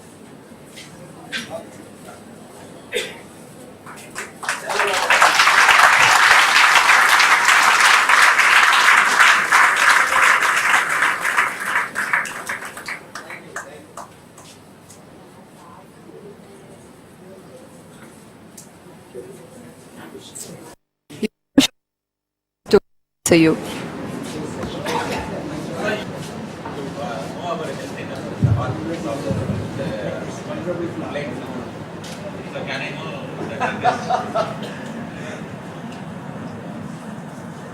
Mark Twain wrote, "Do not try to know about health books and don't read health books because you may die of a misprint." வேண்டாம், அது உங்களுக்கு வேண்டாம், நீங்க வீட்டில் celebrate பண்ண முடியாது. But doctors know, but normally they don't do it because they want to angiogram. So that's the problem. நீங்க அங்க போய் சண்டை போடாதீங்க டாக்டர் கிட்ட, அவங்க என்ன கொந்துரும். சிம்பிள் டெஸ்ட் அது. See, signs of inflammation அவ்வளவுதான். நான் சொன்னேனே அந்த அது it's an inflamed plaque. It's called a hot plaque. And the other one that we showed 90% it's called cold plaque. Now nobody dies of that cold plaque. It's a cold plaque is good. If you don't have a cold plaque, I have a simple test, say simple yoga exercise to get that. If your heart has no blocks, that kind of block, because those blocks are very important. As the blocks are coming, God gives you bypass. God given bypass is like a normal thing. Simple pranayama. You do a different type of pranayama. You stand like this. You breathe in.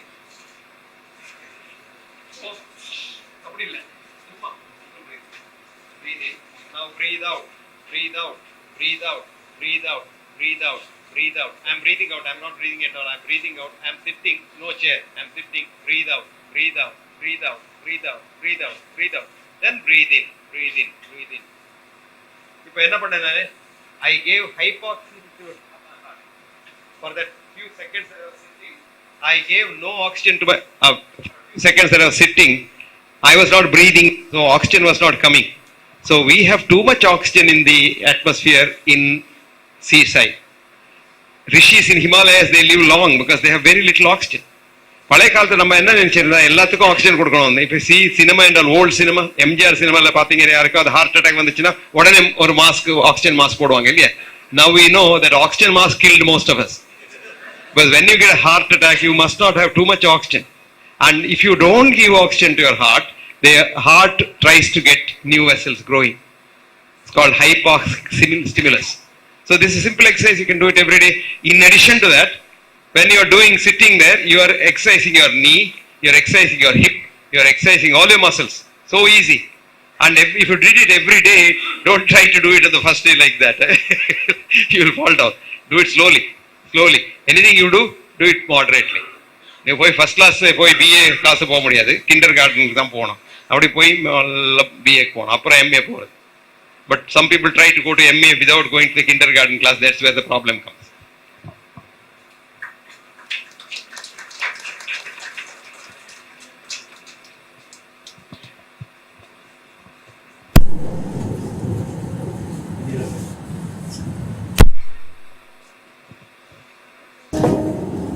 Answers not guaranteed.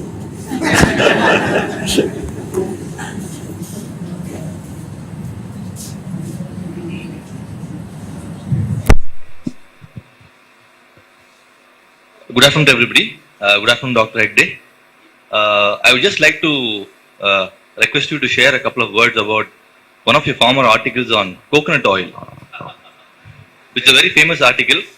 I believe some of us here may not have heard you talk about it. So just like to ask you to share.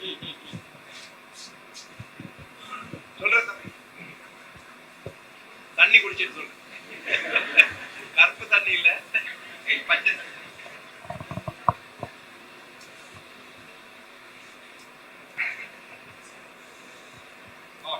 I forgot to tell.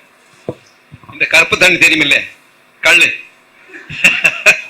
அது குடிக்காதீங்க. Very bad. Alcohol is not good for heart. Even wine, green, red wine, blue wine, white wine, all wine bad. Even a drop of alcohol is bad for the heart because alcohol kills the heart first, brain later. And by the time it kills the brain, you walk like that because you can't walk straight because your cerebellum is all gone. Each peg will damage the cells. Anyway, coming back to your friend, coconut oil. There are only two fats in the world who are identical and good for human beings. One, of course, cannot be disputed, is mother's milk. It can't be poison, isn't it? The other one is coconut oil, because both of them have the same fat, which is called monolauric acid, sodium monolaureate. It's a wonderful fat. And if your child drinks only mother's milk for about 2 years, that child for 100 years will live without any disease. நீங்க கொடுக்கிறது ரொம்ப மோசம். You rob the cow of its milk for its child and eat it for your benefit. It's killing you because cow's milk is foreign protein. So foreign protein will react, and reaction, all kinds of allergies, everything comes. Cancer comes only by drinking cow's milk. But mother's milk, we can have a human milk bank. If mothers have more milk, they can bank it. And the only other thing, if a mother dies, even today, and the child infant, do you know what you give? Only coconut oil. If you give any other oil, the child will die. Because coconut oil and mother's milk get digested in the mouth, not in the intestine. A child doesn't have pancreatic lipase in the first year. So if you give your olive oil or your that oil like that, puts and puri coming, heart, healthy heart, or deadly things, and if you give that, the child will be dead. So you know which is good, right? But 1930s, up until 1930s in America, even bread was made with coconut oil. Then the farmers during the depression, they rebelled. They said, what about our soya? It's going waste. So the government made science. I didn't want to tell you that. Science is made by the government. Do you know what Western science is? A type of control over the colonies. What is the result of Western science today, philosophically? Fukushima, Chernobyl, Hiroshima, Nagasaki, all besides, all deadly things, making man a monster. All this because of science. Because science is not only a golem. I'll give you another book. It's called Against Method. Against Method. This is written by a great professor of science philosophy in the London School of Economics in Zurich. His name is Paul Feyerabend. F-E-Y-E-R-B-E-N-D. The book is called Against Method. நீங்க படிக்கணும். அந்த book படிச்சா all rubbish science that you are talking about, you will be surprised. Einstein's theory of relativity பெருசல்ல போய் பேசுறாங்களே, ஸ்கூல்ல இப்போ படிச்சு கொடுக்குறாங்க. Einstein's theory was only a theory and in practice it didn't prove right. 16 studies showed Einstein was wrong. But Einstein's friend was there, who Einstein helped to get the Nobel Prize. His name is Sir Arthur Eddington. Period. Sir Arthur Eddington repeated the study and said, Einstein is right, these 16 people are wrong. It is science. So, coconut oil was demonized because they wanted to sell soy oil. So, they created jati among oils. Ayyar, Ayyangar, Kanagi, ella vandanga. Eppadi vandanga? Fat, bad fat, good fat, cholesterol, adu, idu, saturated fat, unsaturated fat. God given only one fat, two fats, mother's milk and coconut oil. புரிஞ்சுது இப்போ? இப்போ Americans are saying that. And professors in Harvard are saying, by demonizing coconut oil, we have killed millions of people in the world. So let us now at least say coconut oil is good.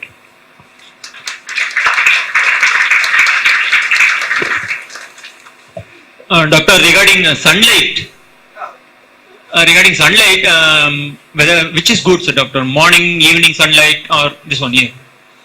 At noon time we can get attracted with UV rays and all, right?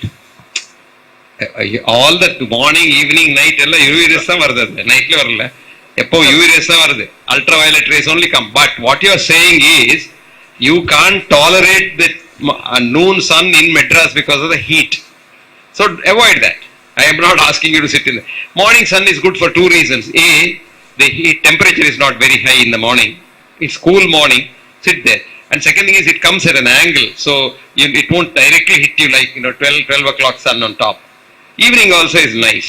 So, but if you even can expose to midday sun, it's still good.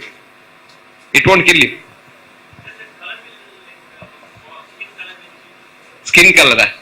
அதனால skin colour இருக்கு. நமக்கெல்லாம் skin colour இப்படி வருது இந்த sunlight, because sunlight only.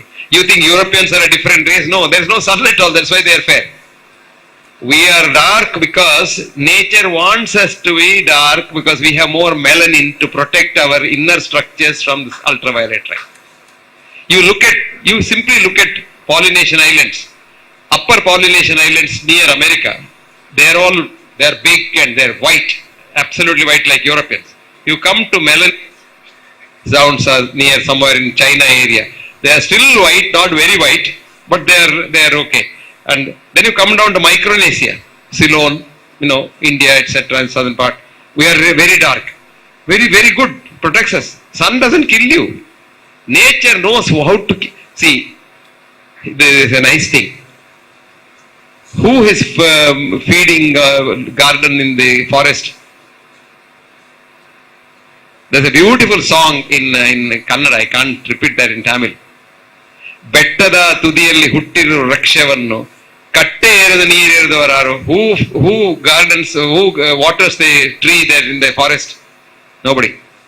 ಹುಟ್ಟಿಸಿದ ಸ್ವಾಮಿತ ಒಡೆಯನಾಗಿರೋರು. Why do you worry as long as nature knows how to protect that tree? You go to the redwood forest in America, there are trees which are 1,000 years old. You can carbonate them. 1,000 years old. Do you know how they are protected? Occasionally there will be wildfire in the forest. When the fire comes, lot of things get burnt, ashes come. So there are lot of nitrogen. You don't have to have fertilizer. But see how nature works. We killed all the germs, no? நீ அதுல பாக்குறீங்க கிருமி இருக்கு, அது கிருமி வரும், இது போட இந்த என்னமா சோப் போடுவாங்க, அவங்க எல்லா கிருமி சத்து போயிடும். எல்லா கிருமி சத்து போனா நீ கூட சத்து போற. Because you are a germ. In your body, for every 9 cells of germs, your 1 cell is there. In your gene, there are 23,000 human genes, but 2.5 trillion germ genes. So we are germs actually. So when a doctor says, oh, appaku idha unukku varudhu, poi appaku irundhu nee appavoda son illa, nee germoda son. Unukku appavoda koncha genes irukku, and germoda nariya genes irukku. So we breathe germs, we live germs. Between the mouth and the anus, you got 10 to the power 13 germs. That is 100 trillion germs. And we give these antibiotics and kill the germs, and then simple bugs kill you. Today the treatment for that is, you know what? You will be shocked. American treatment, shit. You take human shit from another healthy person, 250 cc of good shit, emulsify it, put it in a rice tube, patient is all right in the evening. They have a name for that, fecal transplant. So Americans are fecal transplant, ரொம்ப நல்லது. முரார்ஜி தேசாய் பிசு குடிச்சானா சிரிப்பாங்க இல்லையா? இப்போ அமெரிக்கால கொடுக்குறாங்க auto urine therapy. Cow's urine is a patented there. So it must come from America, then it becomes scientific. If it is India, it is unscientific. Fecal transplant is a very big treatment now. It saves people, otherwise they die like flies in the intensive care unit. You go to the intensive care unit, feed the hospital's coffers, and then go up. Nobody goes straight now. They go via intensive care unit.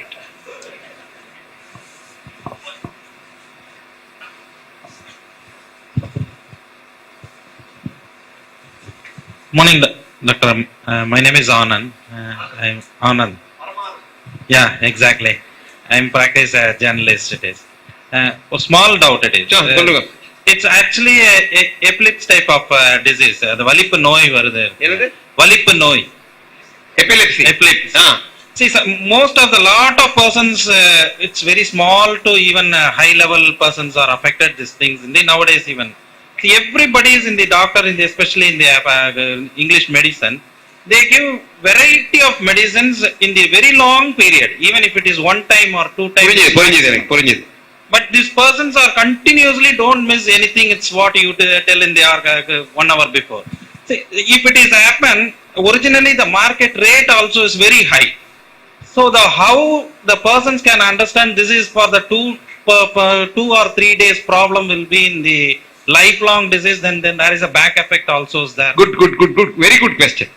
You are a very intelligent man, I tell you. உட்காருங்க, நான் சொல்றேன். Very interesting. See, epilepsy is a symptom. Fits ன்னு சொல்லுவோம் நம்ம. But that has got thousands of causes. Cancer in your brain can give you epilepsy. An infection in a part of the brain can give you epilepsy. Simple, in the worms, cysts in the brain can give you epilepsy. Lot of things. And when there is nothing wrong with the brain also, you can have a focus of electricity which discharges. All these epilepsies require treatment, though. Of course, it's true. As what you said is true. Even you made a very interesting point. ஒரு தடவை fits வந்தா lifelong கொடுப்பாங்க. But scientifically it shows, if the fits doesn't come repeat for another 1 or 2 years, you should not give treatment.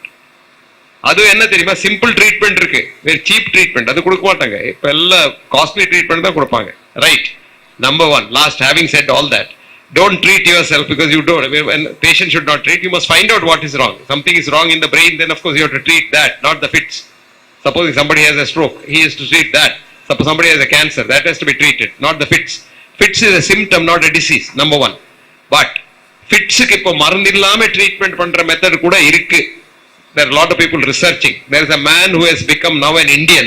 He's an American professor of neurology in San Diego. அவன் பேரு David Shannoff கல்சான். David Shannoff, SHANNOFF Khalsa. அவன் இப்ப sick ஆயிட்டான், ஒரு டர்பனல்ல போட்டு தாடியெல்லாம் வச்சு sick ஆயிட்டான். அவருக்கு சிக்கு குரு அவருக்கு இது சொல்லி கொடுத்தாரு. அவன் ஒரு கிரியா யோகான்னு பண்ணுவான்.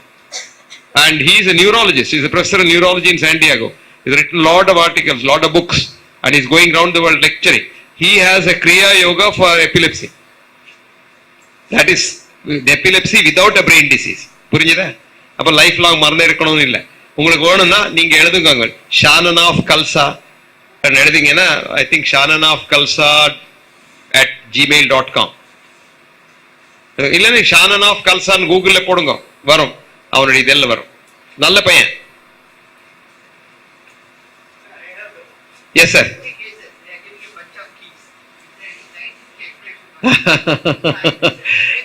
Very good question. But you are old enough to know, in the olden days, பாம்பு கடிச்சா போஸ்ட் இது ரயில்வே போஸ்ட் மாஸ்டருக்கு ஒரு டெலிகிராம் அனுப்பினா வருது. எப்படி தெரியுமா? 99.9% of the time when a poisonous snake bites you, there is no poison in the snake. Snake கண் இல்லை, அது அந்த tongue. That is how it is finding its way, because snake eyes are on the sides. You can't see the forward. So anything comes, it bites that. Whether it is a leaf or a stone or anything. So no snake can be not biting for a long time. When once it bites, the snake takes about a week for the poison to accumulate there again. So most of the time, 99.9% of the time, snake bite, people die only because of fear. So இது சொன்ன போஸ்ட்மாஸ்டருடைய Telegram வந்த உடனே he is okay. அது placebo effect. But 0.1% of the time இந்த விஷயம் இருக்கு, அப்போ சத்து போறான். அப்ப சொல்றாங்க என்ன பண்றது, அந்த டெலிகிராம் கொஞ்சம் லேட்டா வந்தது, இல்லைன்னா சௌதியா இருப்பான். This is all placebo effect. இந்த கீ கொடுக்குறது அப்படிதான். கீ இல்ல, இரும்பு, ஏதாவது இரும்பு கவருக்கு அப்படி பிடிக்கணும்னு சொல்றாங்க. இதெல்லாம் myth, but placebo effect. Because fits sometimes self correcting, nothing to worry. பிடிச்ச உடனே அது போயிடும். அந்த பிடிச்ச போயிடும் நினைச்சா போயிடும். That is called the placebo effect. ஹைனமன் வந்தார், இங்க கொப்பிக்கார் கூட வந்தார். புரிஞ்சுதா? ரைட். Small interruption. தீபான் வந்திருக்காங்க.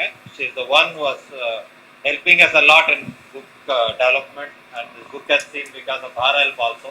I'll just welcome her to the stage.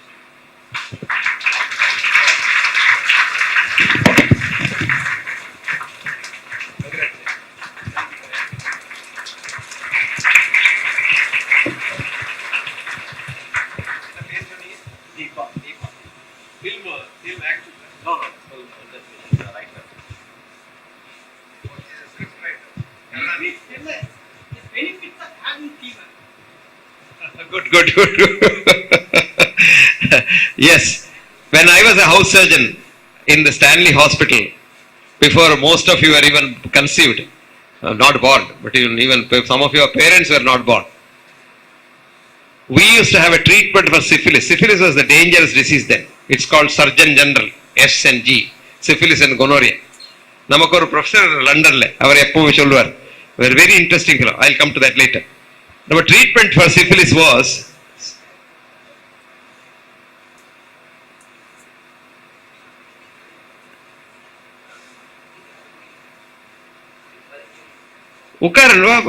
அவருக்கு போகணுமா கேட்கணுமா சார்? நாம் அங்க வரேன், அங்க கேட்கலாம். What we used to do is, எதில் ஒரு ராவ் கடையில ராவ்ஸ் கேஃபே, அங்க போய் பால் வாங்குறது. அந்த காலத்துல பால் இல்ல பாக்கெட்ல கிடைக்கிறது இல்ல, மாடு கொண்டு வந்து ஒரு பெரிய எதிரி கொஞ்சம் சூய் பண்ணுவான். ராவு கடையில் பால் கொண்டு வந்து we boil the milk, then take a syringe with a thick needle, take about 5 cc of the milk and inject it to these patients. ஒரு அரை மணிக்கு அப்புறம் he'll get 106 temperature, அப்படியே வந்து, and all the syphilis dies. This is called fever therapy for diseases. This was written by Hippocrates, but a rascal called Zurek Wagner said he had started this fever therapy for syphilis treatment, and he produced a paper and wanted to get the Nobel Prize. This was in 1926.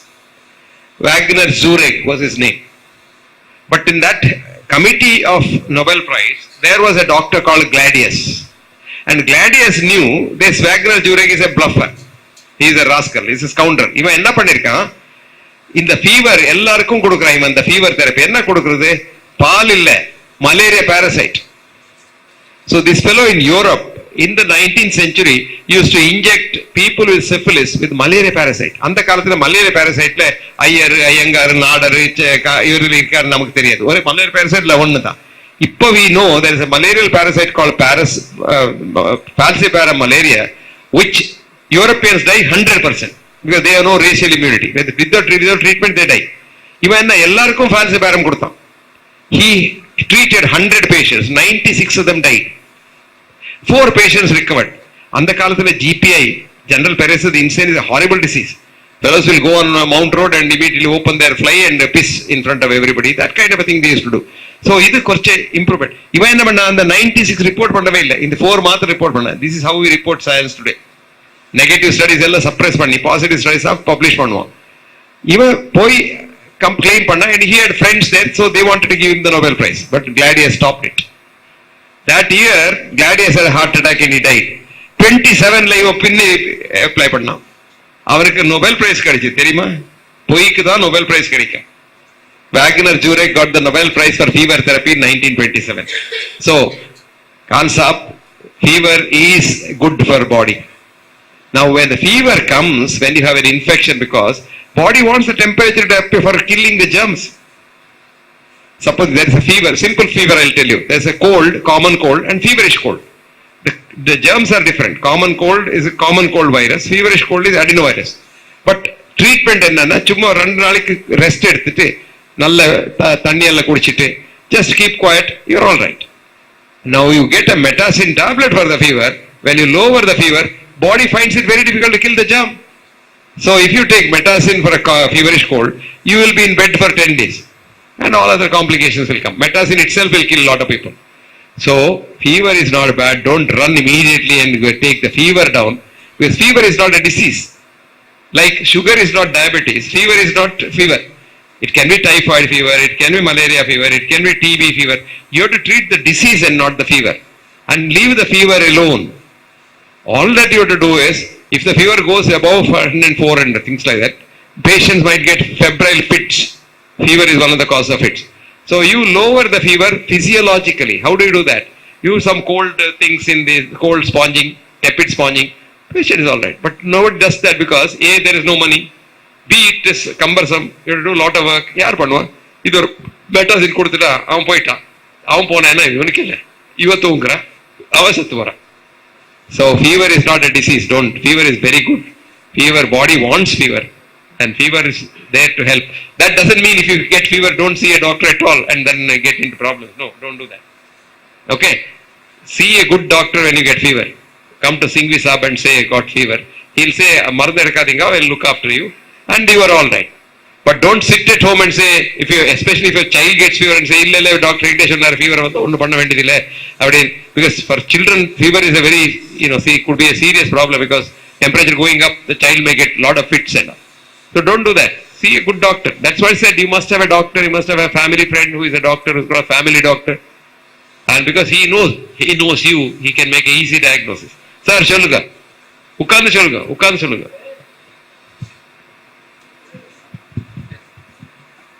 I am 90 years old. I am not a BP patient. I am not a diabetic. Fortunately, I don't find any complaint in myself. Only sometimes my stomach gets bloated and gases pass. If the gas do not pass, I find a bit difficulty, uneasiness in the stomach. That's all.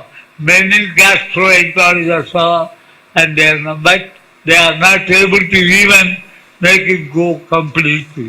That's the only trouble I have got. Good, sir. Very good. Enna fantastic question.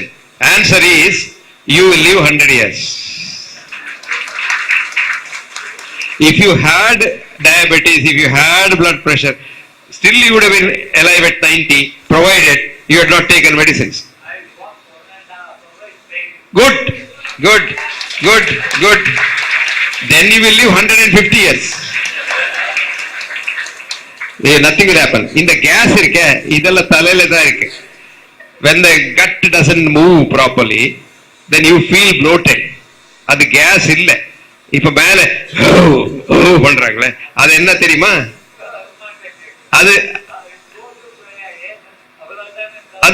அது போனோம். இருங்க நான் சொல்றேன். Good. Very good. Nothing to worry. There isn't a disease called gas. No, there is no disease called gas. It depends on the food you take. But it depends on the food you take. Supposing you take some food with lot of these grains. I maintained 58 kg for the last 8 years. Good. Not even a single kg because they are desperate. The point is that my intake is also very well. I take a cup of Golem to be right, sometimes in the night, that's all.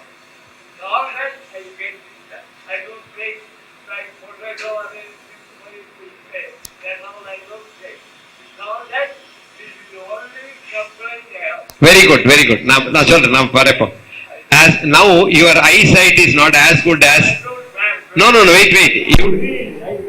Yeah, that is because as a young man you are a mild myope which you didn't recognize, like Rajagopalachari, and as age advances myopes don't need glasses. But your sight will not be as good as when you are 30. So your gut is not as good as when you are 30. So at 30 கீழ போயிட்டு இருந்தது அந்த case. இப்ப இந்த வயசுல அவனும் போகாது. பயப்படாதீங்க. அது கேஸ் இருக்குன்னு நினைச்ச மாதிரி கஷ்டம். கேஸ் ஒண்ணு இல்லைன்னு நினைச்சிடுங்க. அப்புறம் கேஸுக்கு ஒரு சின்ன மருந்து கொடுக்குறேன். இந்த பச்சை வாழைக்காய் இருக்கேன், பச்சை வாழைக்காய் வாழைப்பழம் இல்லை, பச்சை வாழைக்காய். இந்த சமையல் பண்றோம் குக்கிங், வாழைக்காய் அதை சின்ன கட் பண்ணி ஒரு 2-3 பீஸ் சாப்பிடுங்க, எல்லாம் கேஸ் சரியாயிடும். Green plantain, not banana. Correct. Fruit becomes banana. Green is called plantain. So green raw plantain, correct. அது நல்ல மருந்து, ரொம்ப நல்ல மருந்து. And this is very good. Your buttermilk. Buttermilk has lot of. Cook பண்ண வேண்டாம். Impossible. எதுவும் cook பண்ணாதீங்க. You will live 140 years. Sir வந்து mister Narayana Swamy is 90 years. Why he is so here and healthy அப்படினா I know. Abundant universal love. He has been helping the community at large level. Is the proud grandfather of cricketer Ashwin. And இன்னைக்கு morning எனக்கு வீடு பார்க்க வந்தாரு, invitation பார்த்தாரு. he has been attending this meeting. I didn't want to say that because you told me this earlier. Why he is healthy at 90 is he lives for others. Paropakaratam idam shariram. If you live for yourself, you will not live in 90s. Nature, in its own interest, wants people like him alive.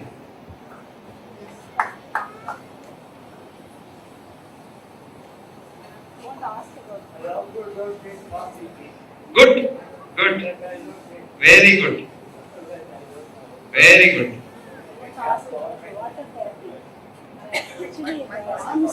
பரவாயில்ல கேக்குறதுமா. You want to ask about water therapy? சொல்லுங்க. Some say you can drink lot of water. Some say you cannot drink because it is affecting the kidney. What is it? Can we drink any kind of water or should we drink only mineral water? Okay. ரொம்ப நல்ல question. ஆமா, லைஃப்ல என்ன தெரியுமா? The mantra is moderation. Both views are wrong. Water குடிக்காதீங்கன்னு சொல்றது wrong. சும்மா water குடிங்கன்னு சொல்றது wrong.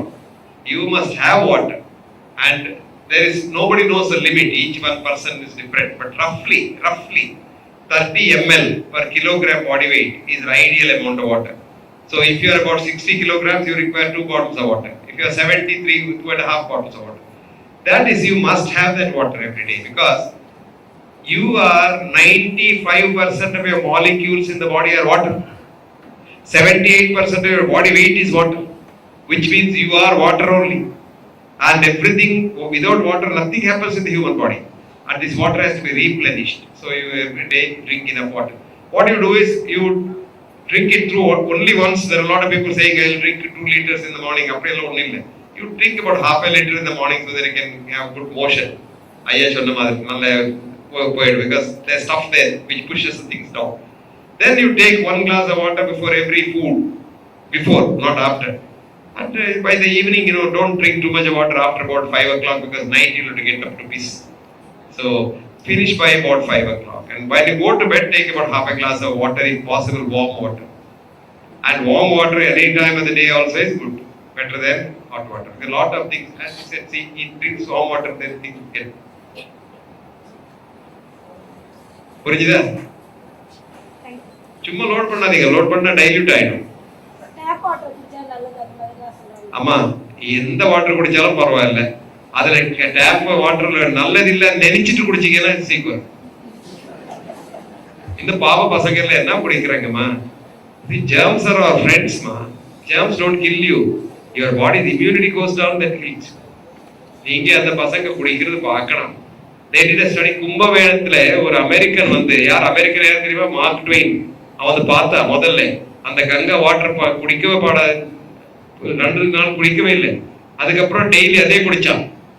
Americans would have died. That Mark Twain's time. He has written a beautiful book about Kumbh Mela. You must read that. Mark Twain, famous man. அவன் சொல்றா, see, they did lot of study on Ganges water, which is so polluted because these greedy people don't even burn the dead bodies completely. More firewood and half burnt bodies they threw. But nobody dies from Ganges water. Do you know why? There are bacteriophages. This nature is fantastic. You have too many rats in your house if you don't have snakes around. If you kill all the snakes, rats will be so much that they not only eat your grain, they'll eat you. Because one female rat, one male rat put together, in 1 month there'll be millions, thousands of rats. That is their procreation capacity. You require take 9 months to produce 1 baby. They require only 9 minutes to produce 1 baby. And that is balanced in the nature by the snake, which eats it. Today, snakes are coming to eat you because they don't get rats in the thing and they don't get that frog. The pesticide put to the frog ella settu pochu. In the olden days when we were young, you go to so many frogs. Now I don't see frogs at all. They don't croak when the first rains come. பண்ணிட்டே இருப்பாங்க. இப்ப இல்லவே இல்லை. நம்ம எல்லாம் கெடுத்துட்டோம். இந்த environment எல்லாம் கெடுத்துட்டோம். Don't worry, any water is all right. But if you think tap water is bad, don't drink it. Actually, I was drinking bottled water. This is worse than the tap water. என்ன பண்ணுவான்? இந்த tap water horrible water கொண்டு வந்து சும்மா ஆர்வம் பண்ணுவான். For money, they don't even do that. Actually, they recently found out horrible germs in bottled water from big companies. யார் company பேர் மாத்திரம் போடுறது? இப்போ உங்க சாரியில பெரிய ஒரு பேர் இருக்கும். அது யாரோ பண்ணிருப்பான், அதுக்கு ஒரு பேர் போட்டு விற்கிறான். எல்லாம் உங்களுக்கு இந்த அட்வர்டைஸ்மெண்ட் இல்லையமா எங்க வந்தது? Now we nobody takes ordinary water, they all want bottled water. Very soon they will now take air in a tube and give it to you for money. இப்போ இருக்கு O2 cups போய் அங்க oxygen பண்ணி பணம். யூரோப்ல there are bars for mineral water bars where you go and ask for a peg of Perrier on the rocks, just a whiskey, and it costs more than whiskey. How these Americans, the business people, they buy a barrel of crude from Saudi Arabia for $10.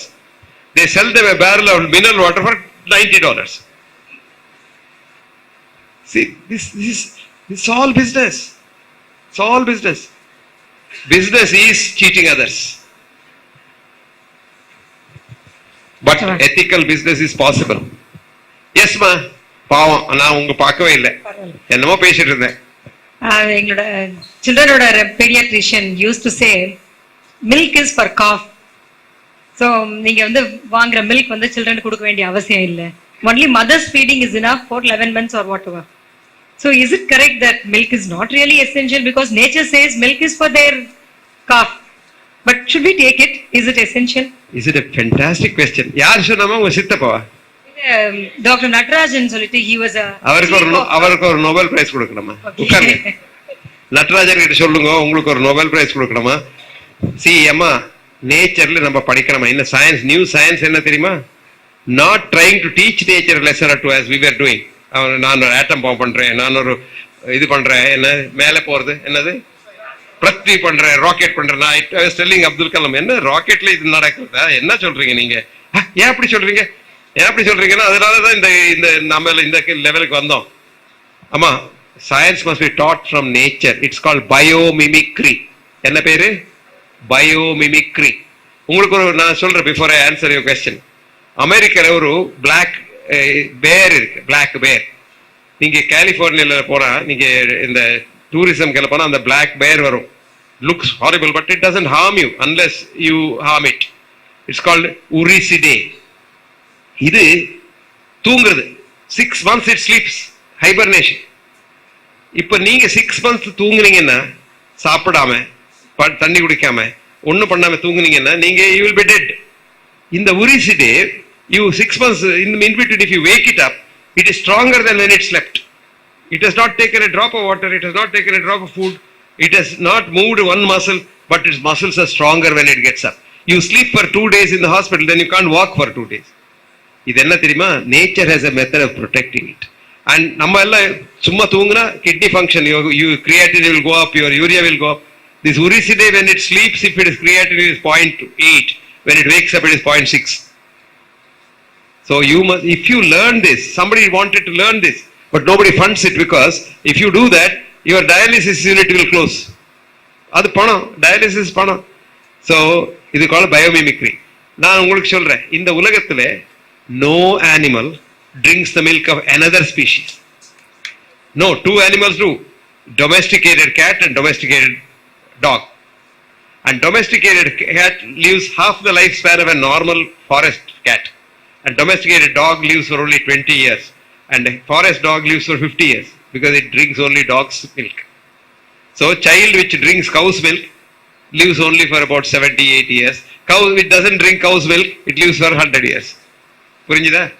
அது ஒண்ணு. ரெண்டாவது, இந்த milk இருக்க foreign protein, அது it gets rejected by the body. It produces antibodies. One of the commonest causes of type 2 diabetes is drinking milk.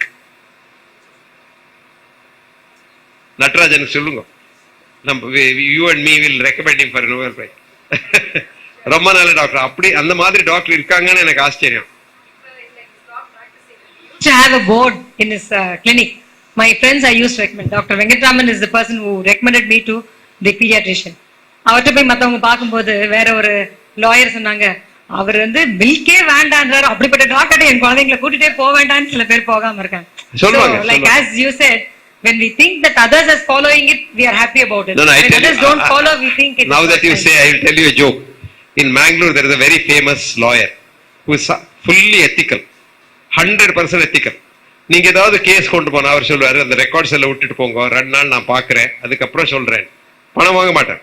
பார்த்துட்டு 2 நாளுக்கு அப்புறம் சொல்றாரு, ஆமா இந்த கேஸ் வேண்டாமா, இது உங்களுக்கு கிடைக்க கூடாது, உங்க கசினுக்கு தான் இந்த ப்ராப்பர்ட்டி போகணும், அவர் தான் right.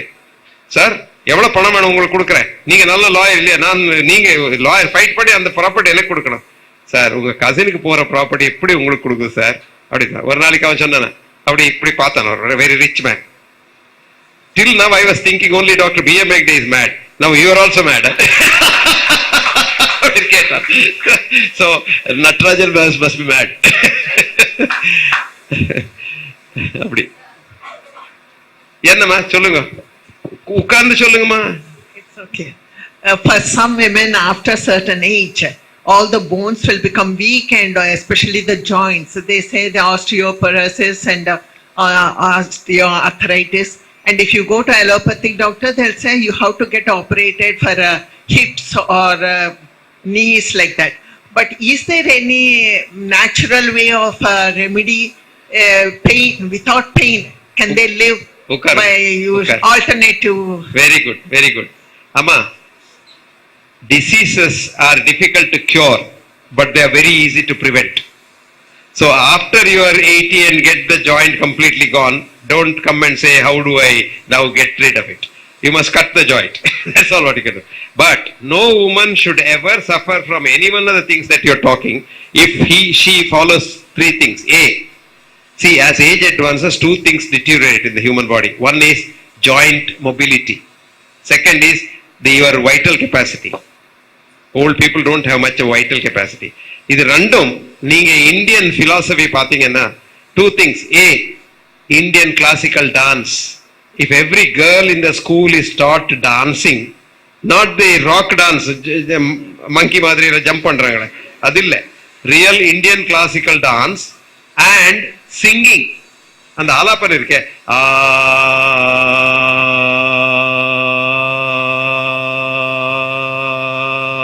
see your vital capacity and joints, nothing happens to you. Plus even now you can improve your joint by not taking medicine but by walking in the sun.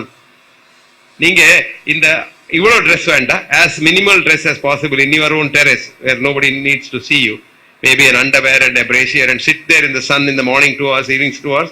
You are young as 20 years. Just see. I'm doing all the 5 things which you have already told. You are a good girl. But in spite you are a very good girl, but spite of that I am unable to walk. That is because you must have started doing it only after it became difficult for you to walk. No sir. No sir, from childhood I was a sports girl. Yeah. I used to play tennis. You answered your question. Sports girls have more joint problems and sports persons have more joint problems than normal people, because remember one thing, young lady, human joint irke, in the knee joint irke, it's like cow's knee joint. Cow and human joint is unstable joint. Oru bone mele oru bone keela or 4 rope vechirukanga 4 side la, purinjada? It's an unstable joint. With that you are not supposed to run, because when you walk with the 2 feet, a cow can run, a dog can run, because there is 4 feet, 4 legs, and the center of gravity doesn't fall out. And if you run, a lot of people jog, jogging is killing oneself. There's a nice editorial with American Medical Journal editor, run to death. Never run, because you lose your center of gravity. Each time you just run like that, this center of gravity has fallen out and you balance with your knee ligaments. No, what about hip? உட்காருங்கம்மா அது கரலை இப்ப நீல இருக்க, நீங்க hip போயிட்டீங்க. உங்களுக்கு patience இல்ல. Patience தான் முக்கியம். என்ன தெரியுமா? பேஷன்ஸ். இப்ப நீ பத்தி சொல்றேன், அப்புறம் ஹிப் பத்தி அப்புறம் சொல்றேன். இது என்னாச்சு? Every sports person, you ask Tendulkar how many operations he had on his knee, how many operations he had on his ankle. Not now, even when he was young and playing. And all the players have had this problem, and they have to have a physiotherapist with them. They have to have a special sports medicine doctor in the team. And you have been running like a young girl and you have been damaging your joint. It can't be undone. If you have been only walking, you would never come to this stage. Now hip எப்படி தெரியுமா? அது ஒரு ball and socket joint. There is a socket, ball socket, in which there is a ball which is rotating like that. But socket is not complete. So has to be very, it's only meant for walking. So you will be surprised if you have a video of your joint when you're walking and when you're running. If you see that, you will never allow your child to run. But what is the remedy, sir, now? Ippa remedy romba easy. You still sit in the sun for a long time, expose your joint to the sun. That I'm and doing. Wait. I'll give you some simple remedy for the pain. You want pain relief, you know? You know castor oil? Yeah, buy some castor oil and buy a car cleaning thick cloth, muslin cloth. Dip that cloth in the castor oil, squeeze the oil out, and then tie that around your joint. Get your pressure cooker. And the whistle எடுத்துட்டு ஒரு snugly fitting rubber tube போடுங்க, ஒரு long rubber tube. அந்த pressure cookerல தண்ணி வச்சு boil it. You get steam coming out at the other end. அந்த steam இதுக்கு மேல கொடுங்க. And you see, twice a day you do that, your pain is gone. Don't take a painkiller. Painkiller kills. Thank you. That is for the sin you committed by being a sportswoman.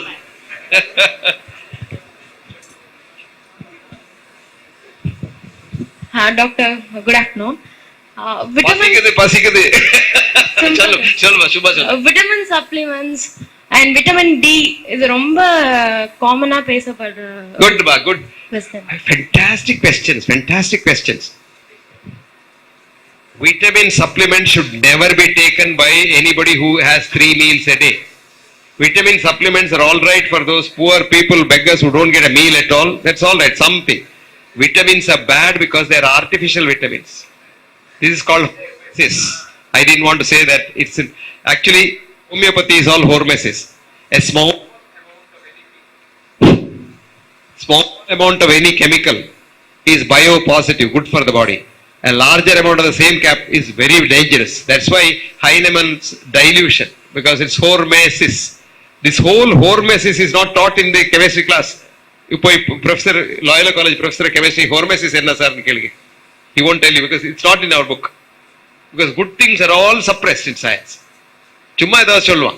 Ipo vitamins, lot of studies are done. There's the largest study called the Canadian Elderly Women Study.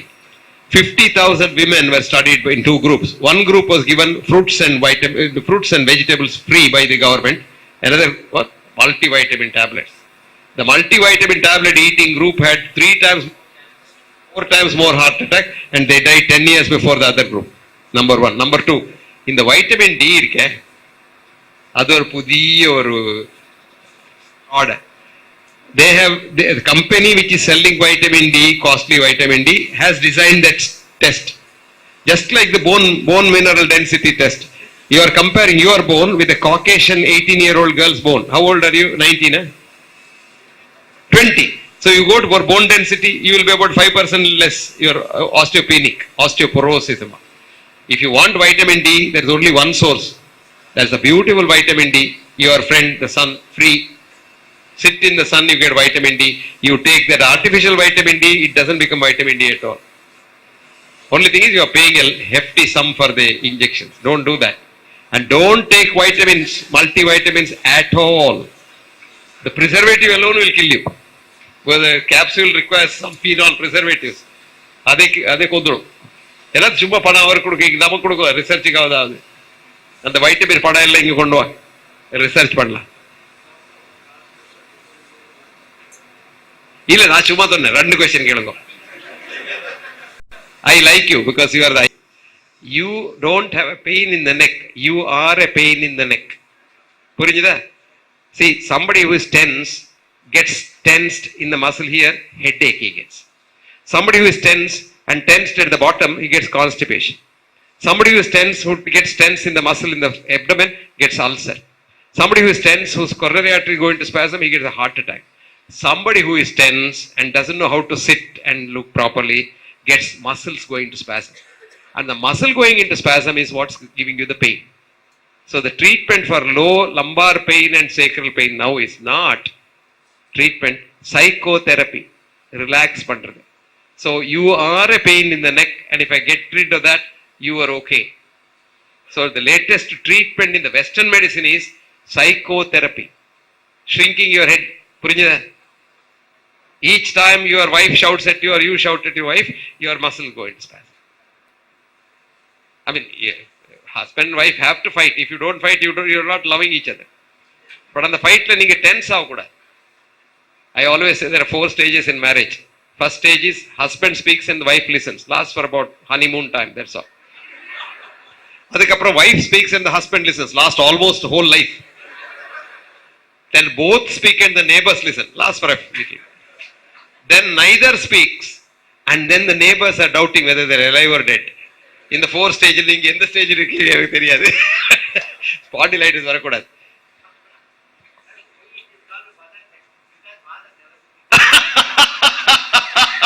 ரொம்ப நல்லா இருக்கு. I didn't know this. It is called mother tongue because mother only speaks and the father doesn't speak. ரொம்ப நல்லா இருக்கு. ரொம்ப நல்லா இருக்கு. See, make people laugh. Laughter is the best medicine. When you laugh, you relax 152 muscles. But இது என்ன பண்றாங்க? I wrote a book, another book called Holistic Living. அதுல ஒரு சாப்டர் இருக்கு, laughter is the best medicine. ஒரு நாளைக்கு நான் குஜராத்ல இருந்தேன். I was going for a walk in a park in Ahmedabad. So there are a lot of people, sitting there. I said, what are these fools doing? So after some time, sometimes I do this adhika prasanga. So I went to them and said, what are you doing? Don't you know? This is laughter club. We all join here and we laugh because laughter is the best medicine. Who told you that? One BM Hegde's book. He's telling me. Then I said, in that case, you have not read the book properly. Because there it says further, laughter is the best medicine. But not laughing artificially. You must have spontaneous laughter. And don't laugh at others. Laugh at yourself or laugh with others. That laugh is good. So that's why I told them Spinoza's theory. Do not laugh at human action. Do not weep at human action. Do not hate human action, but understand human action. The minute you understand human action, you don't hate nobody. But you must laugh with others. And laugh loudly. It's such a stress relaxant, I tell you. The louder you laugh, the better it is. But it was spontaneous laughter. And you laugh with someone. And you should be able to laugh even at the face of real problem. That is the highest level of relaxation. Atha Rudyard Kipling சொன்னா, treat triumph and disaster, the two imposters, just the same. So nice. Walk with the kings, but still keep your common touch. Mix with the crowd, but still keep your virtue. And the forgiving minute, unforgiving minute, fill the unforgiving minute with 60 seconds worth of distance run.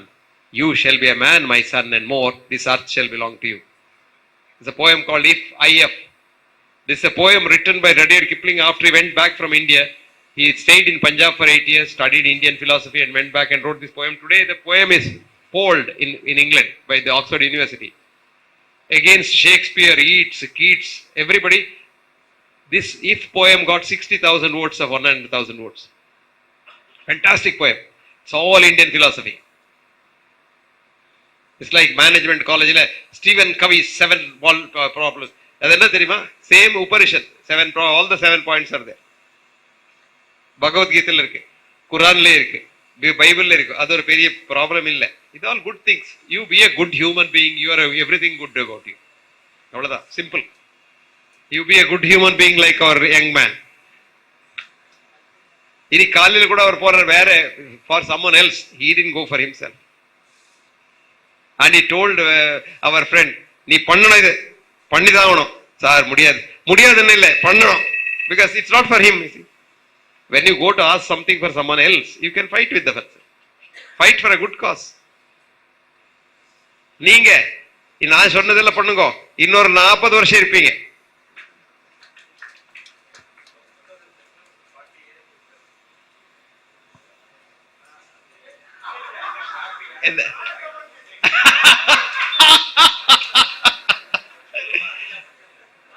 வாழைக்க மாத்திரம் இல்ல,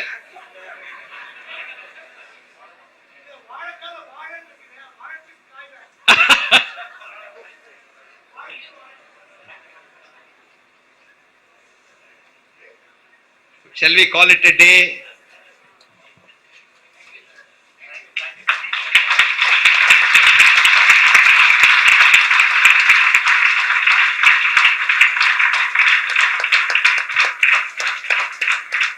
Actually, I must tell you something. Amma, 1 minute. You know, in the olden days, in England, doctors were not supposed to charge patients. Doctor was not supposed to charge patients. And there were no hospitals before the 18th century. So the doctors used to go to patient's house. When you go to examine a patient, you first thank the house people for giving you an opportunity to help another human being. Now after you see the patient, you go to wash the hands in the wash basin. If the house is wealthy enough, there will be 3 gold coins kept. They are called shillings. They are called, what's that called? Yes, shilling. Each shilling is a pound and 1 pence. That is gold coin. So 3 shillings. So you wash your hands, pocket that and go home, thank them again. Supposing you go there to wash hands, there is nothing on the wash basin, which means that household is poor, they can't afford it. So you wash your hands, go back and again thank them because God has given you an opportunity to help a person who is less fortunate. So today, you should not thank me, I should thank you because this was some philosophy I want to sell to as many people as possible. So you have been here, no, who will come to hear idiots like that? Speaking is very easy, listening is very difficult. You sat very quietly and asked so many questions, etc. So I must thank you, number one. And there is a beautiful saying in the rabbi, in Jewish, it says, Rabbi Akabi was a great rabbi who wrote, more than the calf yearns to suck, does this cow yearn to suckle? Did you get that? More than the calf yearns to suck, this cow yearns to suckle. So thank you for listening.